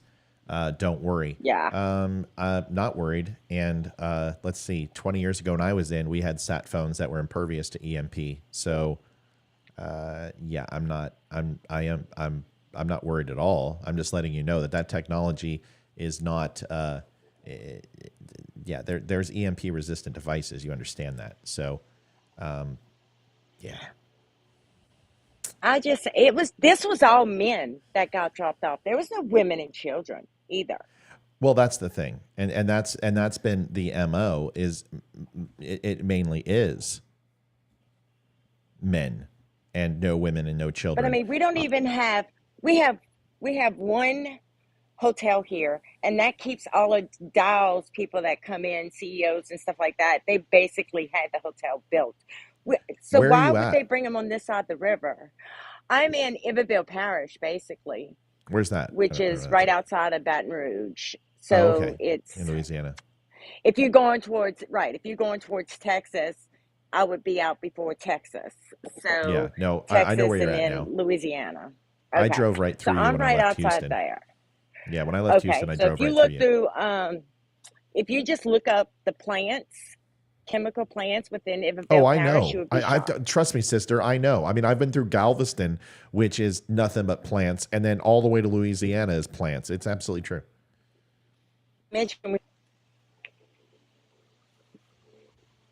Say again? I think she froze. I didn't say anything. All right. Now I'm right here. Can you hear me? Melanie, it's great. Yeah, we're just getting a little bit of breakup. It's great talking to you. Thanks for calling in and sharing with us. I appreciate you very much. Just stay frosty, buy ammunition, have your water and food, and let's see what happens. I am. Oh, and my You're going to have to get your news someone else. But if D-Day comes, Olivia and I are toast. A good friend of mine was high up at Union Pacific, now retired and is a sheriff of the neighboring town. I think I might have to go have a chit-chat with him. You should ask about my analysis and see if I'm right on. And you should ask that person if I'm right on or not. I bet you they're like, wow. When we're done, I'm sending this through, I'll have his personal info, so I'll send it. I'm going to cut this into a show, trust me. I'm going to take that entire segment and put it as a show because we haven't had a show released in 4 days because we've been so busy. But listen, Melanie, love you. Appreciate you calling. Thanks, buddy. We'll talk to you soon. All right, guys. See you, kiddo. Bye. Good call. I like Melanie. She's awesome. Listen, something to think. I mean, Liv, I know that's a lot of heavy lifting. What are your thoughts? You got any thoughts? It's a little scary. Yeah. I mean, everything seems a little coincidental. Right. And, something tells me it's not going to happen right now. It's probably going to be August, September, October of next year. And it's going to be the October surprise or something. It's or maybe a year from now, like 6 months from the election. Well, let me ask a question. Okay. And this is to everybody listening, and this is important. And Liv, listen up. Look at me. Stop reading the chat. You get so sucked into that damn chat. So let me ask you a question. If you knew that you could stop Adolf Hitler, would you? Yeah. I would like to say I would. Let me ask you a question. If it came down to saving 12 million people, would there be any cost that you wouldn't pay to stop Adolf Hitler? Would you do anything in your power, anything legal or illegal, to make sure that Adolf Hitler did not come to power? I would like to say I would. Then why would the Democrats be any different with Donald Trump? Why would they not do absolutely anything in their power to ensure that Donald Trump never, ever got power again? Because in their words, he is Adolf Hitler. He is the single biggest threat to democracy. He is a white nationalist. He is evil. He is Putin's puppet. World War III will take place. So if this is true, and you just said as a law-abiding citizen, and all of us are, that we would do absolutely everything, maybe even give up our children to ensure that Adolf Hitler never came to power again, then why would we ever be surprised or ever not question every single thing put in front of us that the Democrats will do whatever they can to ensure that he doesn't get in office? Pretty scary. So either they're full of shit or I'm right. It's an interesting thing to think about. I want to go over now. I want to get Olivia back into the show because she's probably like, geez Louise, man, that was a long segment. But this is something that also is interesting. We heard Kian Jean-Pierre, the White House press secretary, has some thoughts today. Here it is. It's a bunch of malarkey. Do we have some malarkey from Joe Biden, honey? Let me look. Have some malarkey. Malarkey. With all due respect, that's a bunch of malarkey. And why is that so? Because not a single thing he said is accurate.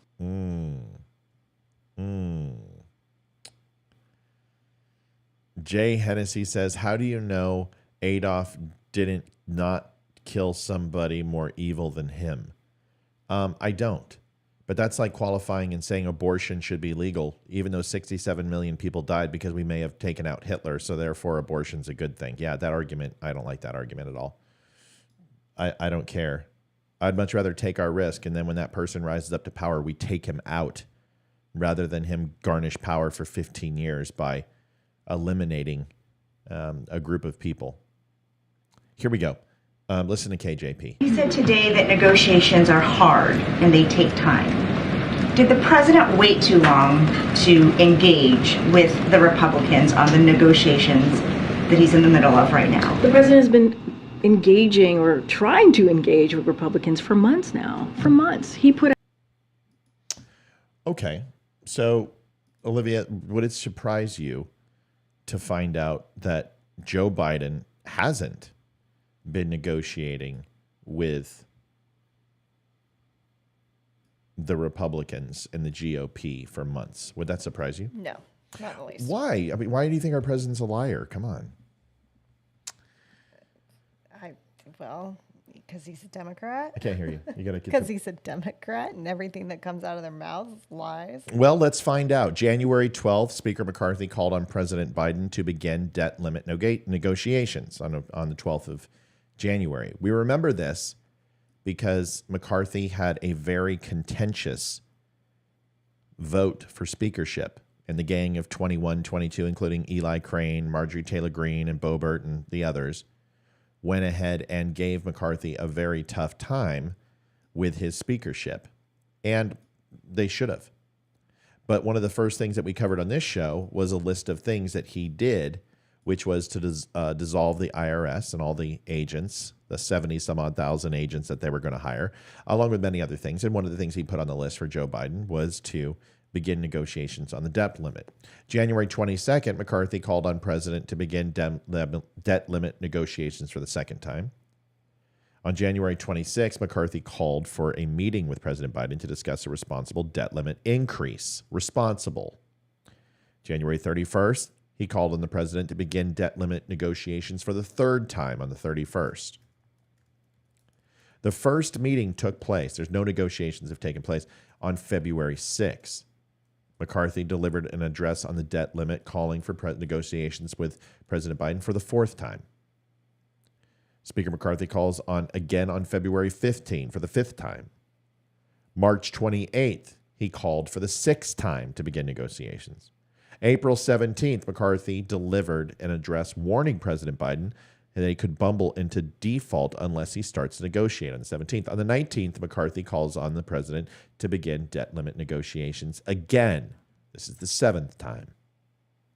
On April 24th, for the eighth time, he called on the president to begin negotiations. Finally, on April 26th, Biden still did the same thing, and House Republicans passed the Limit, Save, Grow Act as a responsible debt limit increase that would avoid a default. I covered that.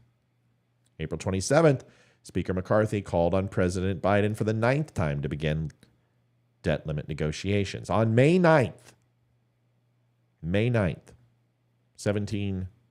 15 some odd days ago, Speaker McCarthy called on President Biden for the 10th time to begin debt limit negotiations. On May 17th, 6 days ago, while Biden was in Japan, he cancels his second trip, and he acknowledges it finally and begins debt limit negotiations after 10 asks by McCarthy. Does that surprise you, Olivia? No, it doesn't.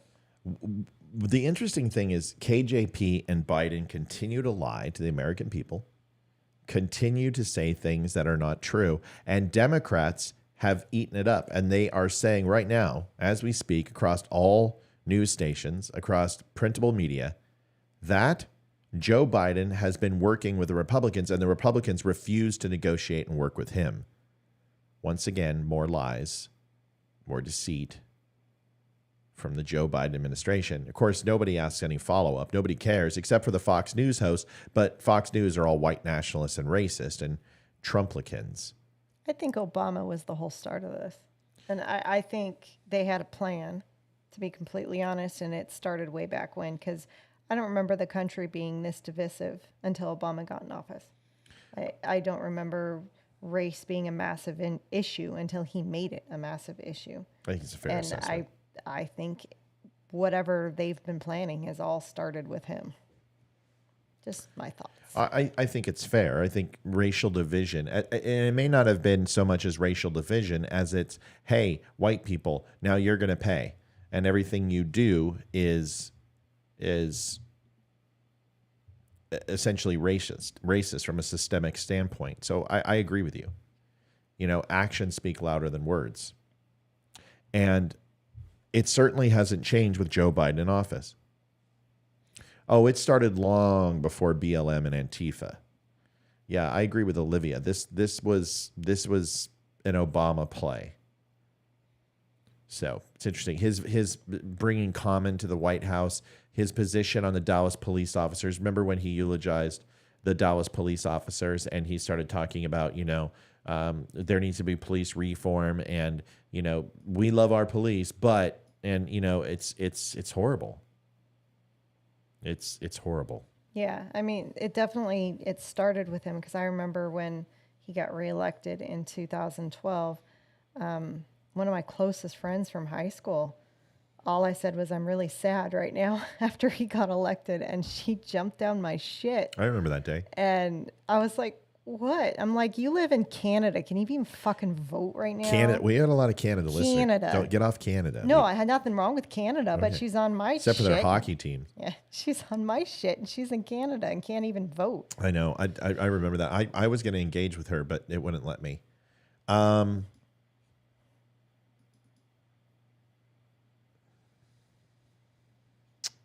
I want to put this on. This is about Biden's approval rating. This is on from CNN. Take a listen. Let's discuss these new poll numbers. President Biden's approval rating at 40. Now, first of all, we're listening to Stacey. I have a gap between my teeth that's almost as wide as my ass. Abrams, the election denier, 2016, 2018, 2020. It still has never conceded the election, never said that she lost fair and square. She can say she had her election stolen, but nobody else can. Remember, Democrats 2016, I showed you 132 example quotes and cited videos of Democrats stating that the election was stolen in 2016 from Hillary Clinton. They also said it in 2000 with George Bush. It was said in 2020 that other campaigns, Senate and state legislature, were stolen, including in District 1 in Arizona, when they said that Eli Crane somehow wasn't a valid election because he used the topic of stolen election to suppress the vote. Give me a fucking break. Sorry about the language. Who are you saying goodnight to first? Isn't it nice that you have this? Who do you love more? She loves me more, of course. Come to daddy. Come to daddy. Hey, I'll let you have another brownie if you come give me. I'll give you an. I bought them. I don't listen. Shit. Can't believe she did the brownie trick. The brownie now. I'm putting one in your lunch tomorrow. Don't you dare. Eat one for lunch. Okay. I love you, princess. All right, love you. By the way, Guns N' Sweet Roses dreams. is not the Thor song. You just kicked the cable. Please. She thinks "Sweet Child of Mine" by Guns N' Roses is called the Thor song. Get out of here. Leave. We got a show to do. We got to go. We're tired. Hurry up, Hayden. We've been up all day. We've been working hard in this damn room. Here we go. Here's the rest. So Stacey Abrams, the twice failed governor who can't get elected, who Kemp just literally shellacked. This is the lady who was a planet on the Star Trek episode, physically a planet. And they had no CGI that they needed to do. When she rolled herself off the ship, she looked like, remember Violet Liv from Willy Wonka? Yes. Yeah, they had to de-juice her and roll her down to the de-juicing station. That's her. Disapproval 60%. It's a downward trend. Only 34% approve of his handling of the economy. I mean, can he win re-election with those numbers? Absolutely. We are in a deeply polarized moment in our politics. Absolutely. And I think despite the low numbers, what we also know is that he has delivered historic investments. He has made impossible so many things that people are taking for granted. And like the part that he will play in the campaign is sharing that information, letting people know what has been done and juxtaposing it with whomever becomes the Republican nominee and what they will do. Why wait until the freaking campaign? Yeah. Share it with us now. Share it with us now. Tell us all these great things that you've done. I would love to hear we it. really want to hear it. By the way, someone says, hey, how come Kevin McCarthy hasn't went in front of the... He has. It just hasn't been covered by any of the stations. See, because nobody wants Joe Biden to look bad. CNN doesn't want to sound like their favorites anymore because they're trying to not get fired. And Fox News has had one of the biggest shakeups where everybody's afraid to say boo. She's full of crap. Stacey Abrams is Beto O'Rourke. If Beto O'Rourke and Stacey Abrams had a child, and they decided to go ahead and copulate, I think it would be the end of existence. First of all, I think Damien would be born. I think it would be Satan's son, and he would take over the world and darken the sun, and we would all die. I can't stand those two. And basically, Stacey Abrams is identical to him. Her campaign finance is a mess. She should have the FEC up her ass. Beto O'Rourke is a convicted felon, drunk driver, robber, assault, or had robbery and grand larceny. The guy's a putz. He wants to ban guns. Stacey Abrams, they're both socialists. They absolutely need to stay out of politics. Now, Beto O'Rourke is talking about running against, again, in Texas. The guy is a 3-time loser. They didn't want him as president. Nobody wants him as a senator, and certainly nobody wants him as governor. The guy's a putz. He's an absolute putz. That's Stacey Abrams. Here's the next one. This is Pramila Jayapal. Now, listen, I don't like the squad. I don't like AOC, even though I find value in AOC sometimes, and I've told you what I find value with her when she stood together with Matt Gaetz. I thought that was great. I thought she's done some great things with veterans, but that's about it. I have a question for you. What? Have you ever seen the movie Mean Girls? No. Because the squad reminds me of the Plastics in the Mean Girls. What are the Plastics? The Plastics are the 3 most popular girls in school who basically are horrible to everyone and talk down to anyone that disagrees with them, and what they say goes.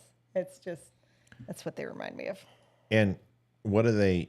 They're just mean girls? Oh, it's a teenage chick flick. Oh, I didn't know. Yeah, it's a little chick flick movie. Lindsay Lohan stars. Oh, is that where they get like the defense and defense mechanism? Probably. Is that where not another teen movie gets that? I don't know. All right. So now that we know, Kristen says the plastics are the View hosts. So this is Pramila Jayapal. And I'll be honest with you. First of all, she reminds me so much of Rashid Tlaib. I don't like her face. She basically looks like Rashid Tlaib if she fell out of a tree and got hit by 7 branches and then did an all-night binger. This is what Rashida Tlaib is going to look like in 5 years. And she's just as dumb. I mean, this lady is absolutely dumb as dog shit. And I will tell her to her face, I don't care. She can come on the show. If you have the intestinal fortitude, please come up here so I can destroy you.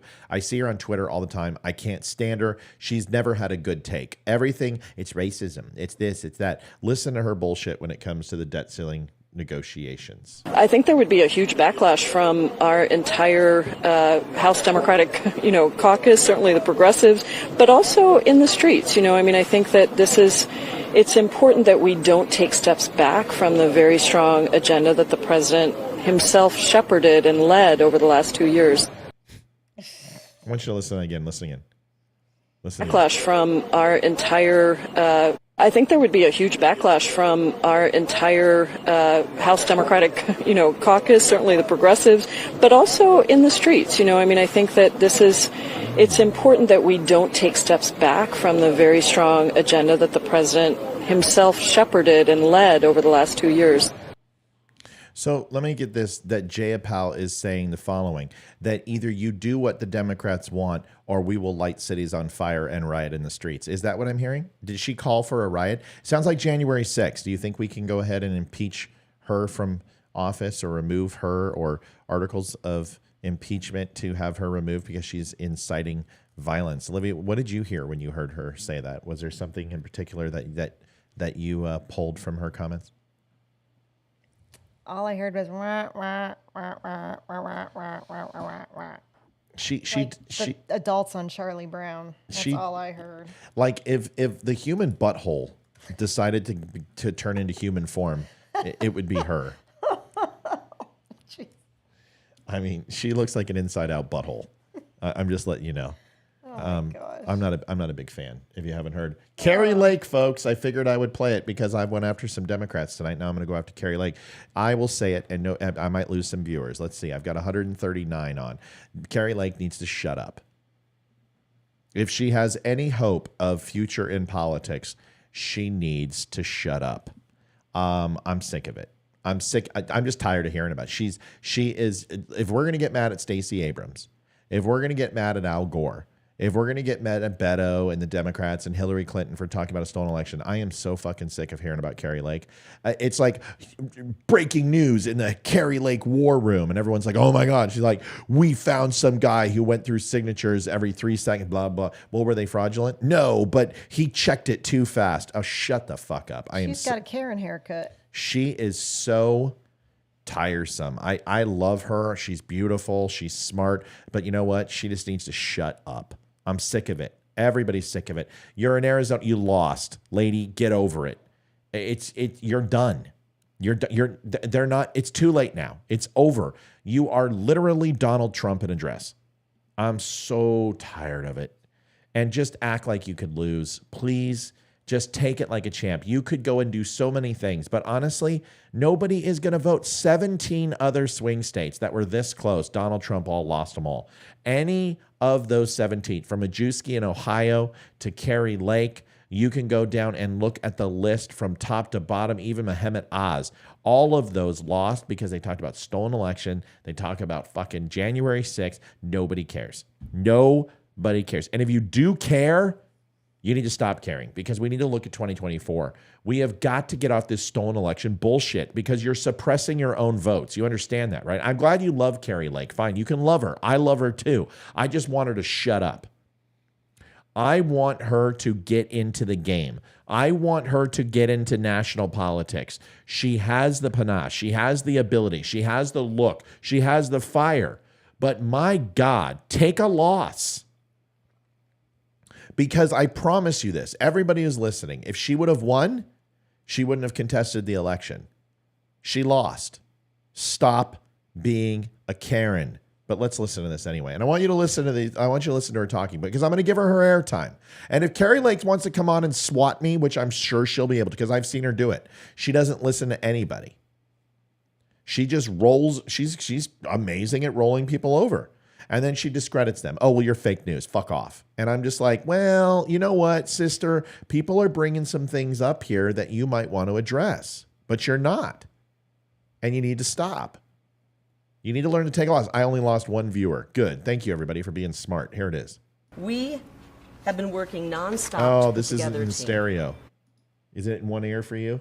Sorry, folks. This is going to suck. It's only going to come out of one ear if you're listening on headphones. And we are officially launching the largest, most extensive ballot chasing operation in our state's history. No, she looks like Joker's flame. Who's the chick?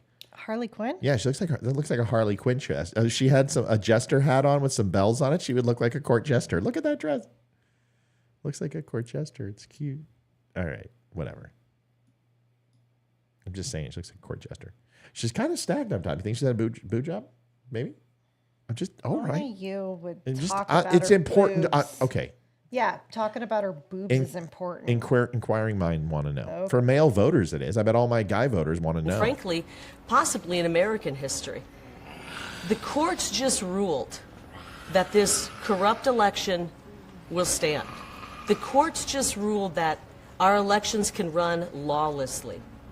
The courts have ruled that anything goes. Well, we can play by those same rules, okay? If anything goes, then anything goes. And what does that mean? What does that mean? If anything goes, then anything goes. I mean, is this a Stacey Abrams thing? What does this mean? Is this a Payapal, Jamala Payapal type thing? If anything goes, anything goes. What does that mean? Does that mean we should have corrupt practices on our side, duplicate votes? Maybe we have the dead vote. Maybe we do what? We go ahead and pop the sewer main inside of a counting room? What I don't understand. What is she saying? Like you've never seen. And I've got an army of moms and dads and citizens behind me who are ready to chase ballots. Because if it's just a ballot that matters, then we can chase ballots too. And we're going to do that. We've got to work in this rigged, corrupt system, and we can do it. We will not allow them to steal another election from we the people. We want our government back. And right now, we have people sitting in these offices at our government who are not duly elected. So we have taken, and we've got millions of dollars committed. We have thousands of volunteers who are dedicated to this. We are better at doing everything. Dedicated to what? What are we? Is this like a J6 thing where the media is going to tear this apart and saying she's inciting insurrection and riots? I mean, what is she asking? You know what? If I was a reporter, I would say, Miss Lake, I just have one question. What are your specific instructions to your followers? And are people supposed to follow you, or are they supposed to follow the United States of America and our laws? Do you believe that you have the right to order your people to chase ballots? What does that mean? What does that mean specifically? What are the marching orders for people? Because to me, it sounds like you're asking people to break the law, because you just accused Democrats of breaking the law and stealing an election, and you say, well, two can play at that game. So if you are specifically asking people to break a law, well, man, that's where you lose me. And that's why I'm talking shit about you tonight, because I think you need to shut up. Okay? And maybe I need to shut up too, but what you're asking people to do is to fight lawlessness with lawlessness. And dare I say, thank God you're not the governor. Now, I know Antoinette's a good friend of mine and a great listener, and she probably is just like ready to bite my head off right now. But I disagree with what she's saying, and I think it's wrong. Olivia, did you have something to say before we play the rest? Nope, this is the first time I've ever heard her speak, and I'm cool with it being the last time. Oh. Better than the left at doing everything. We know we have better candidates. They put forth people who can't even string 2 or 3 words together. They put forth people who aren't even healthy enough to hold office, who aren't mentally healthy enough to hold office, because they can't find good people who actually will push the garbage they're pushing on America. And they will, as we've seen, do anything possible to stop we the people from taking back our government. But we the people are going to stand up. We've been playing checkers, they've been playing chess, And we're going to start, we're going to show up to a knife fight with a gun, not a knife, okay? We are going to take our massive movement, and we're going to make sure that we employ every single person in it, volunteers, mothers, fathers, individuals, students, even the kids are involved because it's their future that we're fighting for. And we are going to get out there and register voters. We're going to register every man, woman, child, dog, saguaro, Gila monster. Hey, if the left plays that way, maybe we should start playing that way. Yes. I'm being facetious. I'm sure that'll be your headline. Of course it's going to be your headline because you're not. There are no rules where the left comes in. There's no rules at all. We are going to push the envelope. The courts have ruled that anything goes. If anything goes, then anything goes. And we're going to make sure that we push the envelope, the legal envelope, as far as we can push it. And at the same time, we are going to continue to fight our court case. We're not stopping here. We're not stopping with one judge in Mesa who's ruled against us time and time again. We're going to keep going. And we know that the people of this great state want me to stay in this fight. The people of this great country want us to stay in this fight. And we have proof of that. We know it.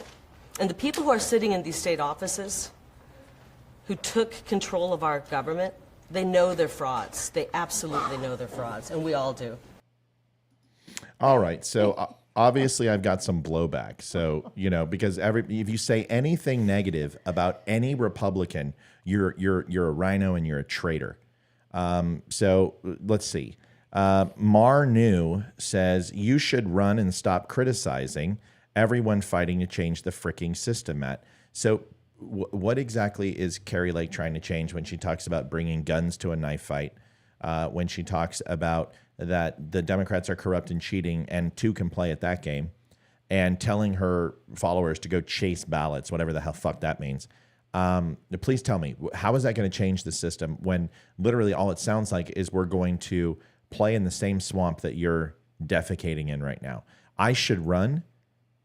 Bro, I've worked in politics for 20 years. I most recently worked with Brandon Michon and did whatever I could to help him get elected.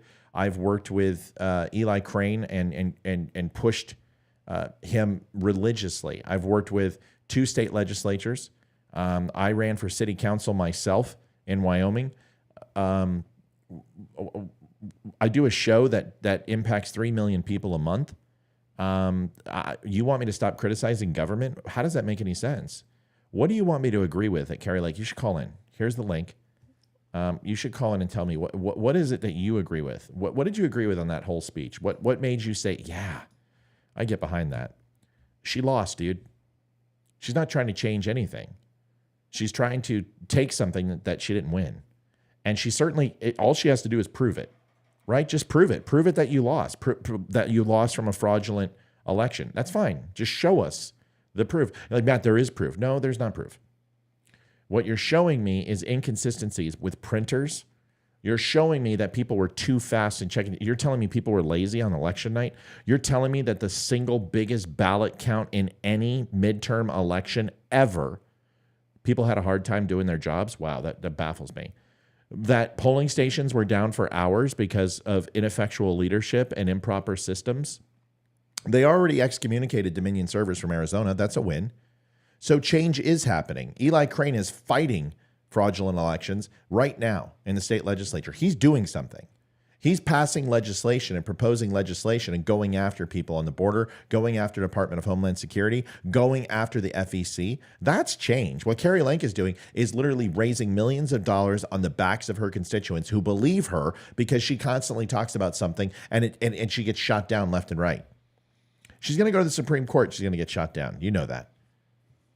What do you think I should do? Do you think I should just, all right, folks, ladies and gentlemen, here's the Donut in Front of Me show tonight. I hope you had a good time. Thanks so much. Have a good night. We'll see you soon. I don't know. I don't think that's it. Wait a second. I guess that's what we're doing. Are we playing the outro? Olivia, why'd you shut everything off? Liv? Hello? Is anybody here? What's going on? Why is it dark? Olivia? Olivia? Well, folks, I guess that's the end of the show. I'm David Boreanaz with the Cast the Seal team, and we have an important message for returning vets. No, I'm just we want you to know if you're struggling. Oh my God, what's going on? What's going on? It's not the end of the show. I will criticize because that's my job.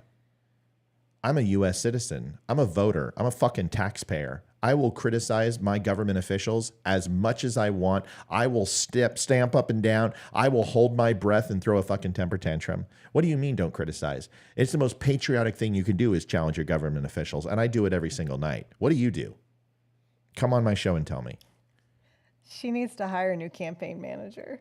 I'm not laughing at what she said. I'm laughing at the poster in the background of her doing her arm up like the old posters. Who are you talking about? Kari Lake, this whole thing that she had going on, and the kid in the background. Wow, wow. Oh yeah, that was hilarious. That was hilarious. The baby, and I'm like, she really needs somebody to make it change because I couldn't concentrate on what she was saying because all I could do is laugh at the toddler and the mom bending over and showing her cleavage, checking on the toddler and the little one. I was just like, oh my God. Max Donahue's in here projecting because he's got man tits like I've never seen before. He says, you gossip like a little girl. Stop taking those estrogen supplements. See, the fact that you even have to say that and you've got man tits and man boobs, it just makes me fucking laugh. Lift some weights, bro. Stop fucking eating pizza and hamburgers every night. And anytime you want to go ahead and compare physiques, I'm totally down for you. But my transition's already complete. I stopped taking estrogen 20 years ago. I got a 13-year-old daughter. Trust me, he does not gossip like a little girl. Yeah, Marnu says go to bed. Nice comeback, Marnu. Wow, you really put me down on that one. Wow, geez. Wonder why you guys are sitting here trolling the comments instead of calling in. There's the phone number. Call in, man. Just click the link. Come on and tell me why I'm wrong. What did you like about Kari Lake? Do you have anything to say other than go to bed? It's not past my bedtime. Maybe you should give your phone back to your fucking dad and you should go to bed, little baby. Give you a little binky. Put it in your mouth. Give you some milk. Little mama's milk. Is that what you need? Why don't you call in? Do something original. Don't be a vagina your entire life. Come on now. Just call in. Because you know what'll happen. You get torn up. You're terrified. Kari Lake isn't here to defend you. Come on, buddy. Oh, don't play the baby. Come on. Oh, so sad. So sad. Next one. This lady she needs a little more estrogen. She's kind of tough. Wow, that baby really kind of colicky. Ooh. Jeez. Kari Lake wants to legally ballot harvest in the next election, something we have to do in order to win. Doesn't that sound like it? And by the way, you don't even know how to spell her name, tard. Come on, buddy. You don't need to come on here and start insulting when you can't even fucking spell her name. I mean, how big of a fan are you? Really? Kerry, Kerry. Are you talking about John Kerry? You talking about the Swift boat captain? What are you, a liberal? You don't even know how to spell her name. How do you actually think that you're super fan 99 when you can't even spell her name? Kari Lake wants to legally ballot harvest. Legally ballot harvest. Do you understand how stupid you sound? Because ballot harvesting is illegal, dumbass. I may take estrogen, but you ate retard sandwiches for breakfast. And yes, I'm not supposed to say that word, but you are actually probably one of the dumbest fucking people I've ever encountered on this show, and that's saying something. Here's the next video. It's about Target. And this one's interesting. This one's about clothing. Livia might like this. They have pride section and transition sections. Max says, I would beat your ass, you. Oh, I'm sure. Probably at a spelling contest, I'm sure. Maybe we could do something fun like play tic-tac-toe. Positive you'd beat my ass. Ooh, scary. Shaking. You can't even show up online. How the fuck are you going to show up at my house? You think I'm scared of you? Come on, buddy. I'm not scared of you. I'm fucking sad for you. You got man tits. Do you milk those things daily?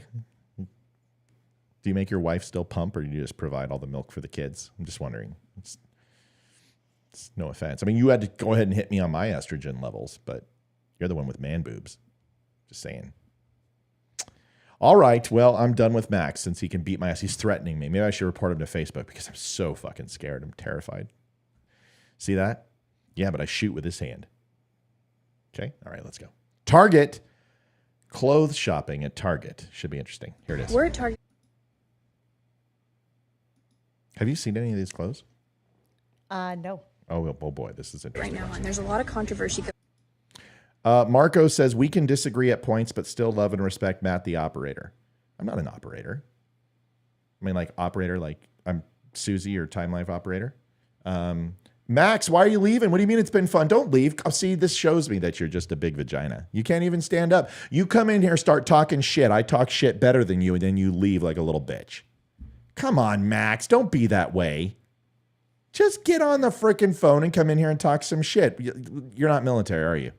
You can dish it out and you can't take it. For the most part, we're on the same team. No, we're not on the same team. You fucking said I just took estrogen, you bitch. And you're the one who's running away like a little girl. Get the fuck on here. Let me get this straight. You walk up and you smack somebody in the mouth and then they fucking deck you and you cry and leave? Fuck that. Don't leave, Max. It's not my fault you got bitch tits. Just come on here. I like you. You're a funny guy. You're okay. See, that's the problem. You guys, why do you guys always do this? Why do you come in here and troll and you're like, oh my God, this guy actually talks to his audience? I haven't said one disrespectful thing to anybody. I haven't disrespected Kari Lake. I just told her to shut up. She should shut up. She has a lot of freaking possibilities. She has a lot of potential, but she's sinking it because she looks like a Karen. Come on, buddy. Look me up. I don't want to look you up, Max. I've already looked at your picture. I've seen enough. If that's the best you got, I've seen enough. I thought you were leaving. Come on, buddy. I ain't leaving. Oh, well, then why did you say you were? Max, I think you're confused. You should give the phone back to your dad. Hold on a second. Says... Psycho check, psychos! He goes, it's been fun, but I'm not leaving. Isn't that usually a parting take when somebody's leaving? It's been fun. It's been real, y'all. No? It's what's the saying? You don't have to go home, but you can't stay here? Live? Yeah. Is there another one? It's been fun. What else you say? You're a puss. At least you spelled you're correct. You are a puss. How do you know I'm a puss, Max? How do you know?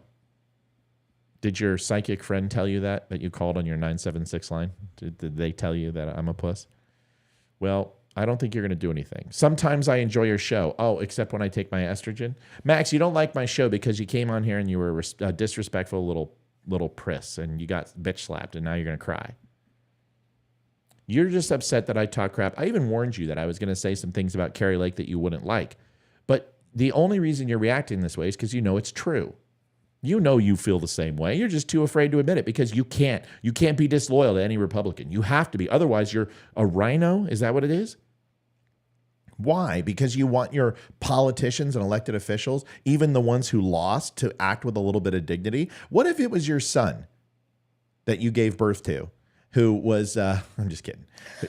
What if it was your son who was on a baseball field and he loses and he's the pitcher and he throws a pitch and it's right over the plate, dead center, guy smacks out of the park. He throws his glove, says, oh, F this, you're horrible, goes kick dirt on the, are you proud of your son or are you going to go ahead and say something?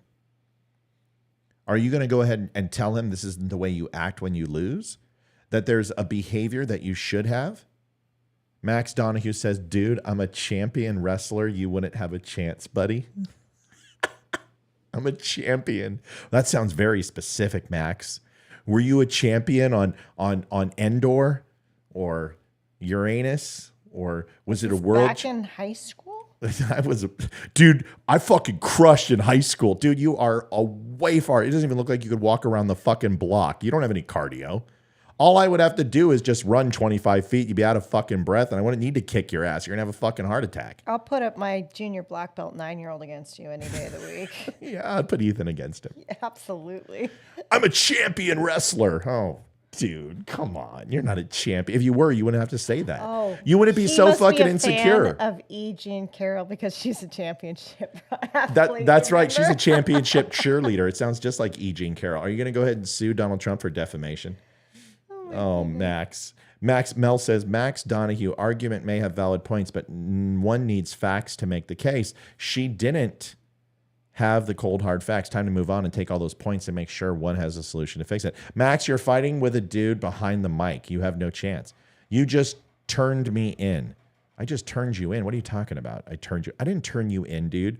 I don't report people. If you got reported, it's because either the algorithm got you or somebody in the audience thinks you're as much of a douche as you actually are and reported you. I don't need to report you. You're not a threat to me. What threat do you possibly pose? You can't even fucking call in.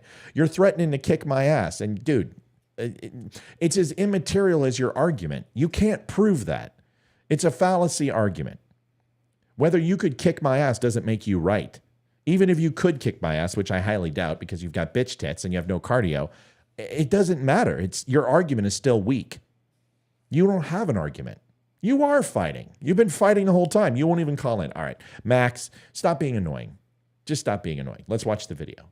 We're losing viewers because you won't shut up. You're just like Kari Lake. You both need to shut the fuck up. Here it is. On about all of the Pride stuff that's coming out with kids' clothes and things like that. We're at Target right now, and there's a lot of controversy going on. I don't know your number. Jeez, Max. I've only put it in chat 17 times for you when I've said, click the link and you can come into the show.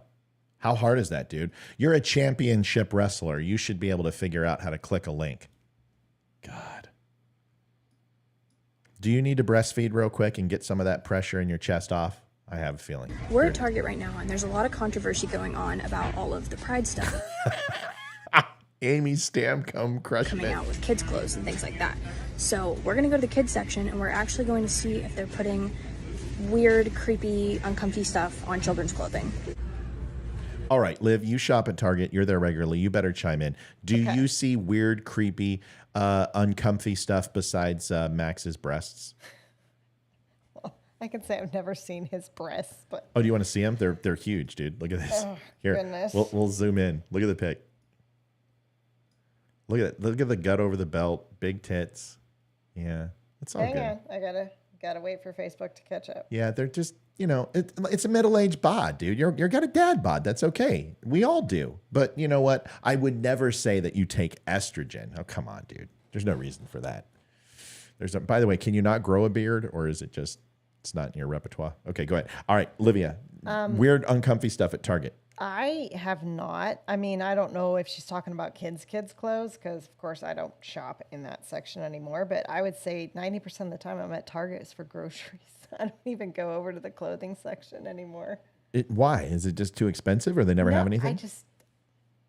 I'm there for groceries, not clothes normally. All right. Well, let's see. And the last time I went shopping with Hayden, no, I didn't see anything comfortable or whatever. Maybe they have "I'm a championship wrestler" shirt. Do you think they might have that? I mean, it's pretty unspecific. I'm a champion. I mean, were you a Greek wrestler for the Romans? Did you wrestle lions and thrown in pits with Christians? I mean, champion. I know it's all about the 90s and the teen section right now. Freaking. Are we talking about champions still? I'm sorry, I was talking about Max. Okay, oh, sorry. The clothing are what, 90s, like Guns N' Roses, Def Leppard? It's all throwback stuff. All right, well, let's listen teens. to what this lady says, because she says there's some rainbow stuff in there, and she's very upset. Here it is.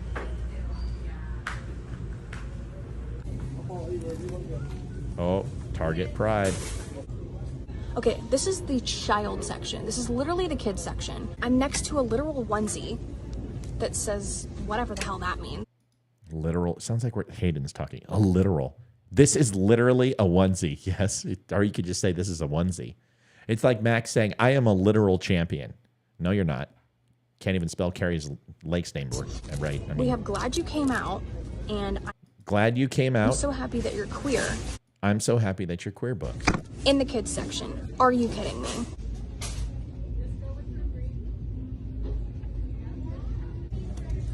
I'm sorry, but pride and toddler don't belong in the same sentence. So I found an extra small swimsuit in the child section. It says light binding effect on it. And then the bottoms in the kids section, keep in mind, say tuck friendly construction. They're giving it to your kids. If that doesn't give you tuck friendly construction. Is that what they're not selling like Fryer tuck gear. They're talking about. They're teaching them how to tuck their junk behind their legs, I would assume. What? You know what? I'm going to go to Target. If we go into Leesburg tomorrow, which I think we are. Yeah. Why are we going to Leesburg? We're going to go support Amy and her. Oh yeah, that's right. We're going. Oh yeah. I forgot about that. Okay. Maybe we should take a trip to Target and do some reconnaissance. Yeah, work. we should record. Absolutely. Max, when you tuck your penis in between your legs, does it hurt? I'm just wondering. Let us know. We have another troll. Who? Marnu.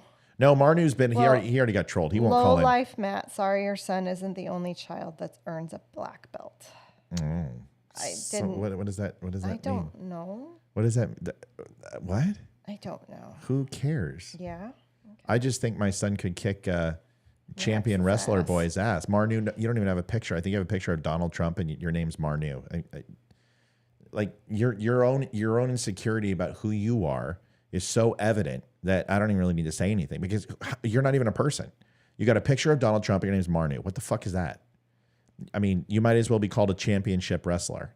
Just saying. I can't even see chat anymore. I'm just going to call him Narwhal. Narwhal. That's good. Narwhal. I like that. Narwhal. All right, let's listen to the rest of this lady. Reason to boycott Target? I don't know what does, but this shit's getting out of hand. They're targeting children, whether you like it or not, and it's time that people actually do something about it. Because if they don't, then guess what? That shit won't just be in Target, it'll be in every store, ever. All right, so I've got some feelings on this, obviously. My estrogen's kicking in, so I'm feeling a little. Would you like some chocolate, dear? No, I'm good. I'm gonna handle my period just fine. I'm gonna get some Midol, put on some General Hospital, and reminisce of the days of Stefano DiMero and Bo and Hope on Days of Our Lives. We can have a good cry later if that's okay with you. I just want to cuddle. Just want to. Can I be the spoon, the big spoon? All right. So what? How do you feel about this? I mean, be honest. I mean. It's ridiculous. Can we separate the conversation in between pride clothing and sexual transition clothing? Can we do that, or is this just all bad? It's just all bad. I mean, help me understand why. Kids. Well, somebody brought up, Kristen, how do you tuck a baby that's wearing a diaper? Yeah. And I mean, I have a little boy, Ask and Max. I changed his diapers until he was 4 because he wouldn't frickin' potty train. Yeah. There wasn't enough there to handle tuck my period. Back. Period. On so some General Hospital. What they're trying to do, I don't know. But it's fucking ridiculous. So is it ridiculous that there's, hold on, I'm trying to get all these comments because my comments turned off. I can't see it. Uh-oh. Matt is an appropriate handle for you. Who said that? That was Hugh Stone. Marnu. Oh, wait. I can't see because there we go. My monitor was turned down too much. Hugh Stone says Marnu. Mar is an appropriate handle for you. Mar. What would Mar mean? How do you tuck a baby that's wearing a diaper? I don't know. Yeah, that was the comment that I read. Okay. What else? Did Max stop? Did he stop chirping? I haven't seen his comments, but I couldn't. Did see Max all get of his them. feelings hurt? Come on, Max. I'm just teasing, dude. I'm sure your boobs are perfect. I had man boobs at one point, and then I started caring about what I look like. Just saying, dude. Not everybody's priorities are the same. It doesn't matter. You just said the estrogen thing, so I figured I'd slap you back. Low life, Matt. Sorry, your son isn't the only child. What? I don't understand that. What does that mean? Yeah, Amy's like, please clarify. My kid would kill you. He'd kill you. What would he do? Show me, Olivia. What would he do? What does he say with that comic? Jeff. What is it? Jeff Dunham? No. Silence! I kill you. I kill you. Okay. My son's fun, dude. He's 9 years old. Why do you want to hurt my son? Are you that type of guy? Do you want to know what happened to the last guy that threatened my family? Oh God, dude, you don't know what you're fucking doing. Oh gosh. Probably don't want to do that. I'm just saying. Some people take it personal. You know, us intel guys, we kind of get a chip on our shoulder that we can find anyone. Colleen Stewart, I have training bras for him.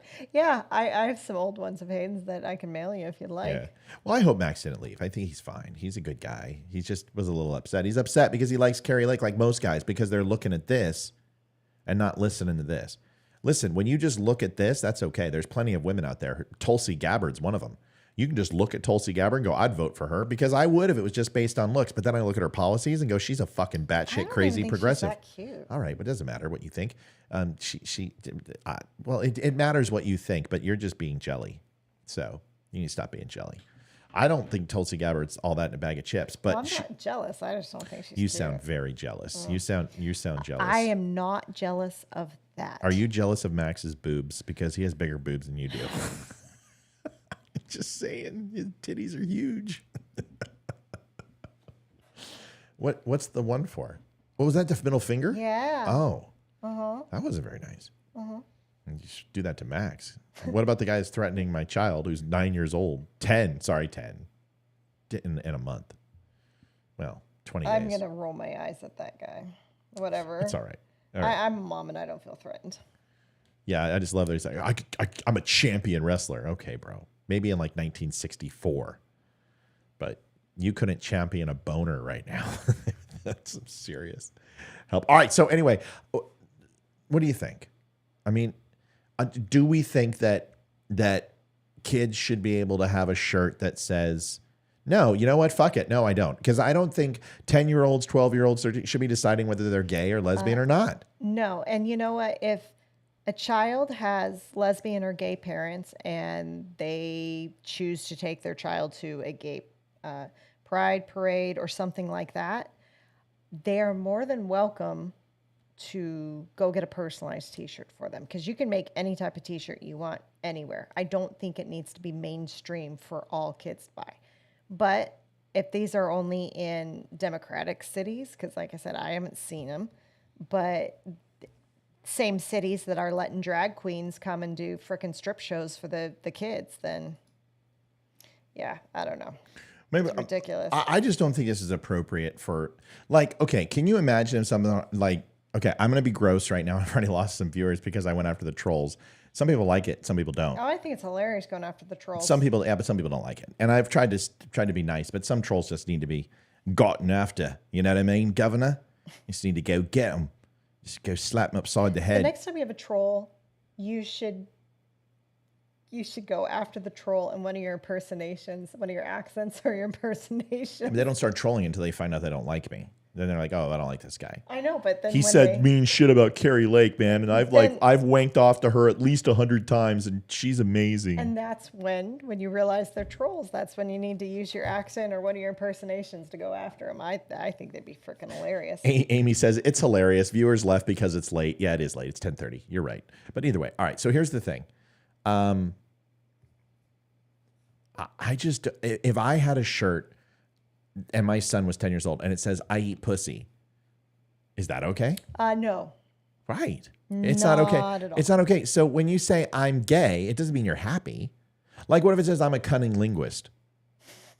You're like, well, it doesn't mean it says, you know, it's just like gay. It doesn't mean happy. It means that I like dick. Right? That's what it means. I like hairy butthole. So if you do, why would you put that on a fucking shirt? Because I'm a lesbian. Like, I'm a big time lesbian. I am a cunning linguist. Right, Liv? Anyway, so I would never put that on my son's shirt. I would have put that on 16, 17, maybe 18 on the last day of senior year, on the last day of graduation, just to pull a prank. It's not appropriate. They shouldn't be making this decision now. And why is it anyone's business? And why do you want everyone to know? Why do we want anyone to know? Why is it important? Like, I don't want, hey, Liv, how you doing? My name's Matthew Spear. Come here. I eat pussy. How are you? What's the point? That's not the way we met. I licked my eyebrows like any man would do, and she fainted. It was all over. Just smooth those things out with my tongue, and oh my goodness. She was mine. Folks, why? I've never had anyone come up to me and go, hey, Matt, yeah, what's going on? I just want to let you know, man, I really support that you pound vagina. Hey, thanks, bro. Put it out here. It really feels good to be inclusive. That feels like equality to me. Appreciate you. Why do we need to go ahead and justify people where they put their dick? Why is that important? I don't care what you do with your vagina. I don't care what you do with your penis. Just keep it away from me. If you want to tuck, tuck. You want to nip and snip, do that too. Just don't do that shit around me and keep it away from my kids. What's the problem? I don't understand. Maybe someone can tell me. Last clip tonight, and then we're going to pop smoke. And I think this is a good one. Because, folks, Florida, it's a terrorist country. It's a terrorist state now. A terrorist state in Florida. DeSantis, I have on good authority, tomorrow at 6 p.m. Eastern, possibly 4 p.m., Ron DeSantis is going to announce his presidency to run for the president of the United States. How do you feel about that, Olivia Spear? I'm okay with that. I don't have an issue. Would you vote for DeSantis? I need to hear him do a couple debates, and I need to listen to his opinion on issues and stuff first. He doesn't have man boobs. Well, that's always a good thing. That's a win. But I usually don't vote on whether or not the candidates got boobs or man boobs or no boobs. Well, Kari Lake has some serious boobs. You saw that tonight. So again, I wasn't focusing on her. I was focusing on the 2-year-old that was acting like a I know that kid was going. I was laughing every time he did it. It was hilarious. The audio was great. It was unfortunate that it wasn't in stereo. I mean, how serious could you be as a candidate if you don't have stereo on your audio? Listen to this. Aisha Mills, Basil is still with us. Aisha, I have talked for 7 Her name has to be like Aisha Clark Duncan or some shit. She's got to have 3 names because all crazy women have 3 names. years about the asymmetry of covering Trumpism in America, something so audacious and so unimaginable that the normal ways of rapidly responding are inadequate. This seems to address that asymmetry and say, I got this. What do you think? I think it was extremely clever, and I really appreciate the NAACP's guidance on this issue. You know, I just took my family to spring break in Florida recently, and I think about all of the folks who traveled there for sun and joy and peace and restoration. And to be reminded that actually this is getting to the point where Florida is about to be a terrorist state to many of us here in America. Certainly as a lesbian, as a black woman, I don't want to have anything to do with the place. And I think about all the other people who don't want to travel there either. And so I think it was very clever on behalf of the NAACP. I thank them for issuing this broad guidance. And, you know, really what it does is broad generalization about broads. It turns a remarkable, I think, lens on the United States and highlights how bigotry and bias and ignorance do as much harm as we accuse other countries of doing to people that they suppress. You know, it has been pointed out to me by people who work.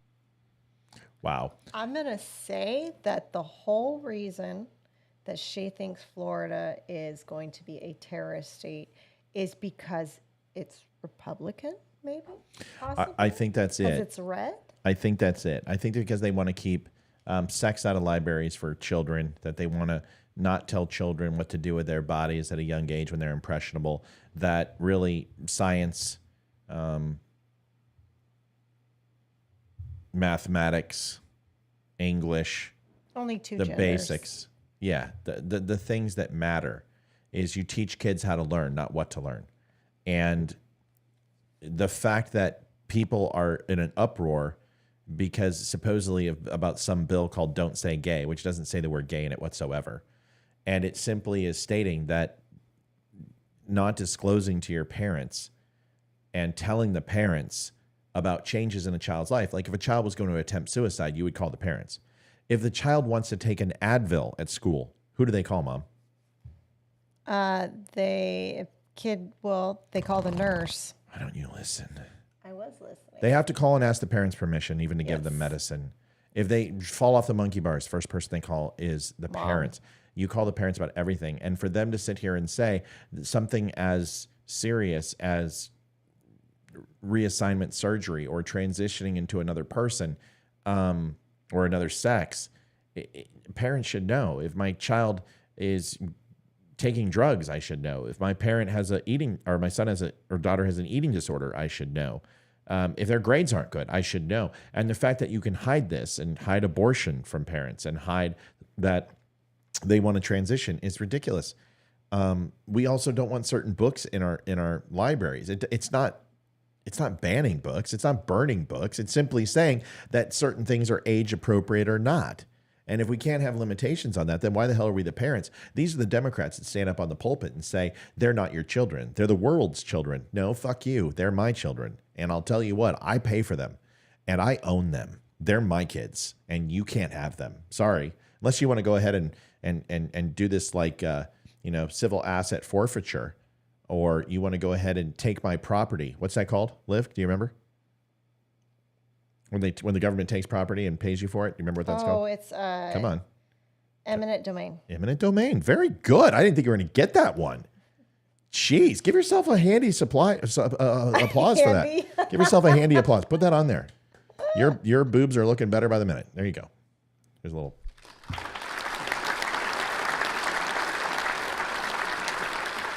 You got 2 thumbs up on eminent domain. So pay me money for my kids and you can have them. But until then, they're mine.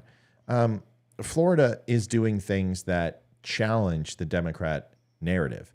And you may not like it because the narrative is something you believe in. Like you believe that there's 67 genders. You believe that there's more than men and women on the planet. You believe in systemic racism. You believe in the pay gap. You believe that a child at 6 years old should be able to make any decision they want. You may not agree that we disagree, but that doesn't mean that we're a terrorist state. It's the most ridiculous thing. Florida has a shit ton of LGBTQ community in it. And honestly, there is no problem with that. I support gays and lesbians. I don't care. You can do whatever you want to do in the privacy of your own home. Keep it away from my kids. They don't need it on their clothing. They don't need to have a tuck suit, okay? They don't need to have something that says I'm queer on it. I'm sorry. I would never let my kid wear a Let's Go Brandon shirt because they don't understand the implications and the gravity of what it means.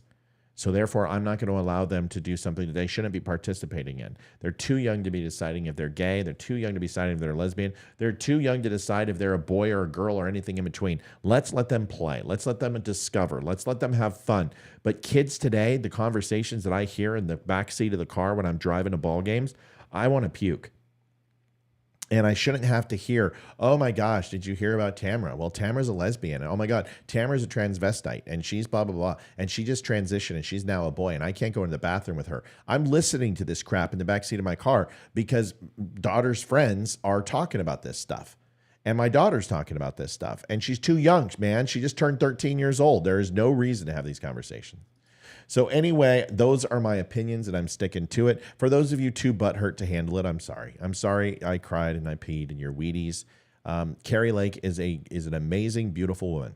And she is a smart politician. And the best thing that I could say about Kari Lake is she'll be back, but not if she keeps doing this. You need at some point. I wouldn't call her smart. For what she is smart. She is now at the point where she believes with no doubt that the election was stolen from her. She even believed it before one ballot was passed. She was the prognosticator of this. She was screaming fraudulent elections before anything even happened. And there's one consistent thing. The 17 people who were in these battleground states and battleground districts all lost, who emulated and espoused everything about stolen elections in January 6th. The American public is sick of hearing about it. They want to hear about change. They want to hear about what you're going to do. They want to hear about your policies and learn a lesson, Mr. Trump, that when you get up on that debate stage and Ron DeSantis announces his election, you're going to have to beat him on policy. You're going to have to beat him on results. And the one thing that Donald Trump is incapable of is telling what a great job he did as president. We've all seen the numbers. We lived through it. He did amazing things as president. I have given you the litany of the list. If he can't talk about that, he will lose this debate platform. He will lose when it comes to 2024. He has to sell the policy. We have to talk about how we're going to stop inflation, how we're going to secure the border. He's got to talk about fentanyl. He's got to talk about the world stage and geopolitics. He's got to talk about Russia and Ukraine. He's got to talk about balancing the budget and unfettered spending, putting tariffs back on China, going ahead and not getting back into the Iran nuclear deal, not getting involved in the Paris Climate Accord, by signing 804 executive orders, reinstituting his policies, and removing Biden's policies. If he doesn't talk about this, he'll lose. And I'm telling you, as I'm the one who predicted Kari Lake would get her ass handed to her, and she did. I told you she was going to lose. And everybody said, oh, Matt, you're crazy. I told you Whitmer was going to win. I went 100% on the midterms in 2022. And the reason why is because I do my homework. You have got to run on the things that people care about. And right now they're telling you they care about the economy. They care about inflation. They care about jobs. They're terrified of the economy and the crash and the inevitable depression, recession that's going to take place that we're in right now, a recession. They're worried about the world stage. They are worried about what's going on in Ukraine. They're worried about a possible world war. They're terrified because it brings them back to the days of the Cold War. They're scared of it. They don't want the border to continue because they also know terrorist attacks can happen through there. They know that they've stopped terrorists at the border, but that's not happening right now. Title 42 is opening up a huge gap in what's going on at the border, and we know that it's insecure. We know it's unsecure, excuse me. You can't continue to do this. They can sit here and say that we defund the police and we defund Border Patrol. It's lies, and everybody knows it. The last thing is people truly care about the divisiveness, that we're not on a right track, that the United States is at each other's throats, that left hates right. It needs to stop. It needs to stop. You're not going to win if you sit here and talk about the stolen election. They're going to punish him for that. Didn't we learn something from 2022? Kari Lake should learn and get smart and stop talking about this stuff. Folks, that is it for today. We will have another show tomorrow.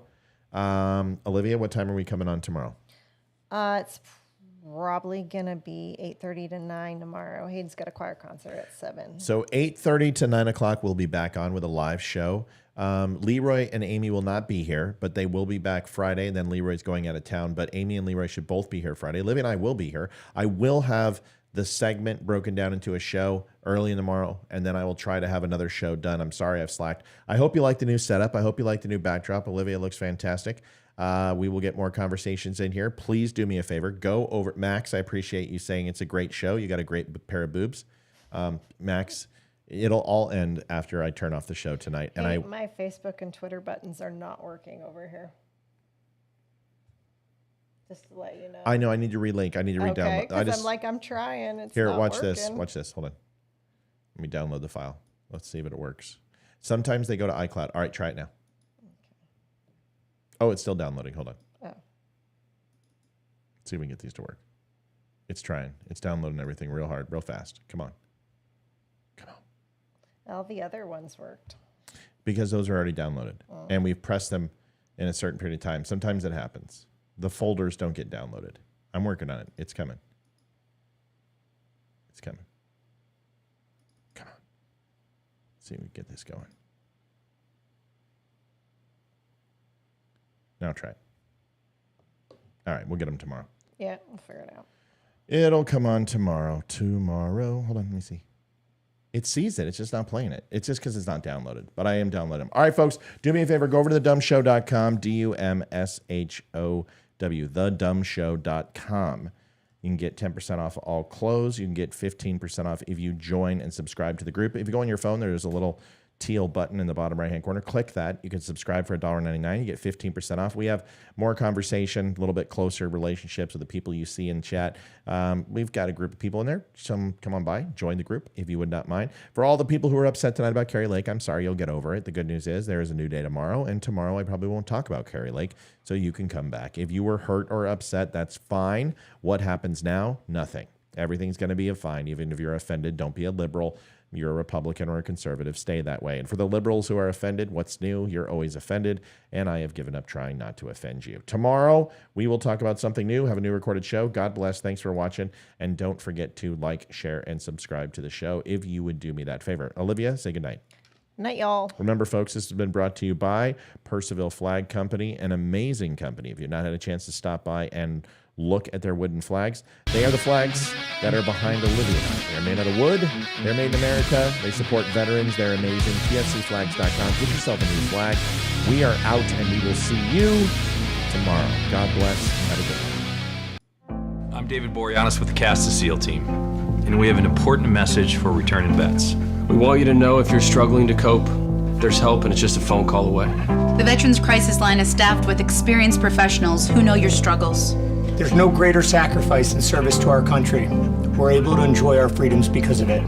Your service is important. You are important. For vets and their families, the Veterans Crisis Line is here to help 24 hours a day. Please call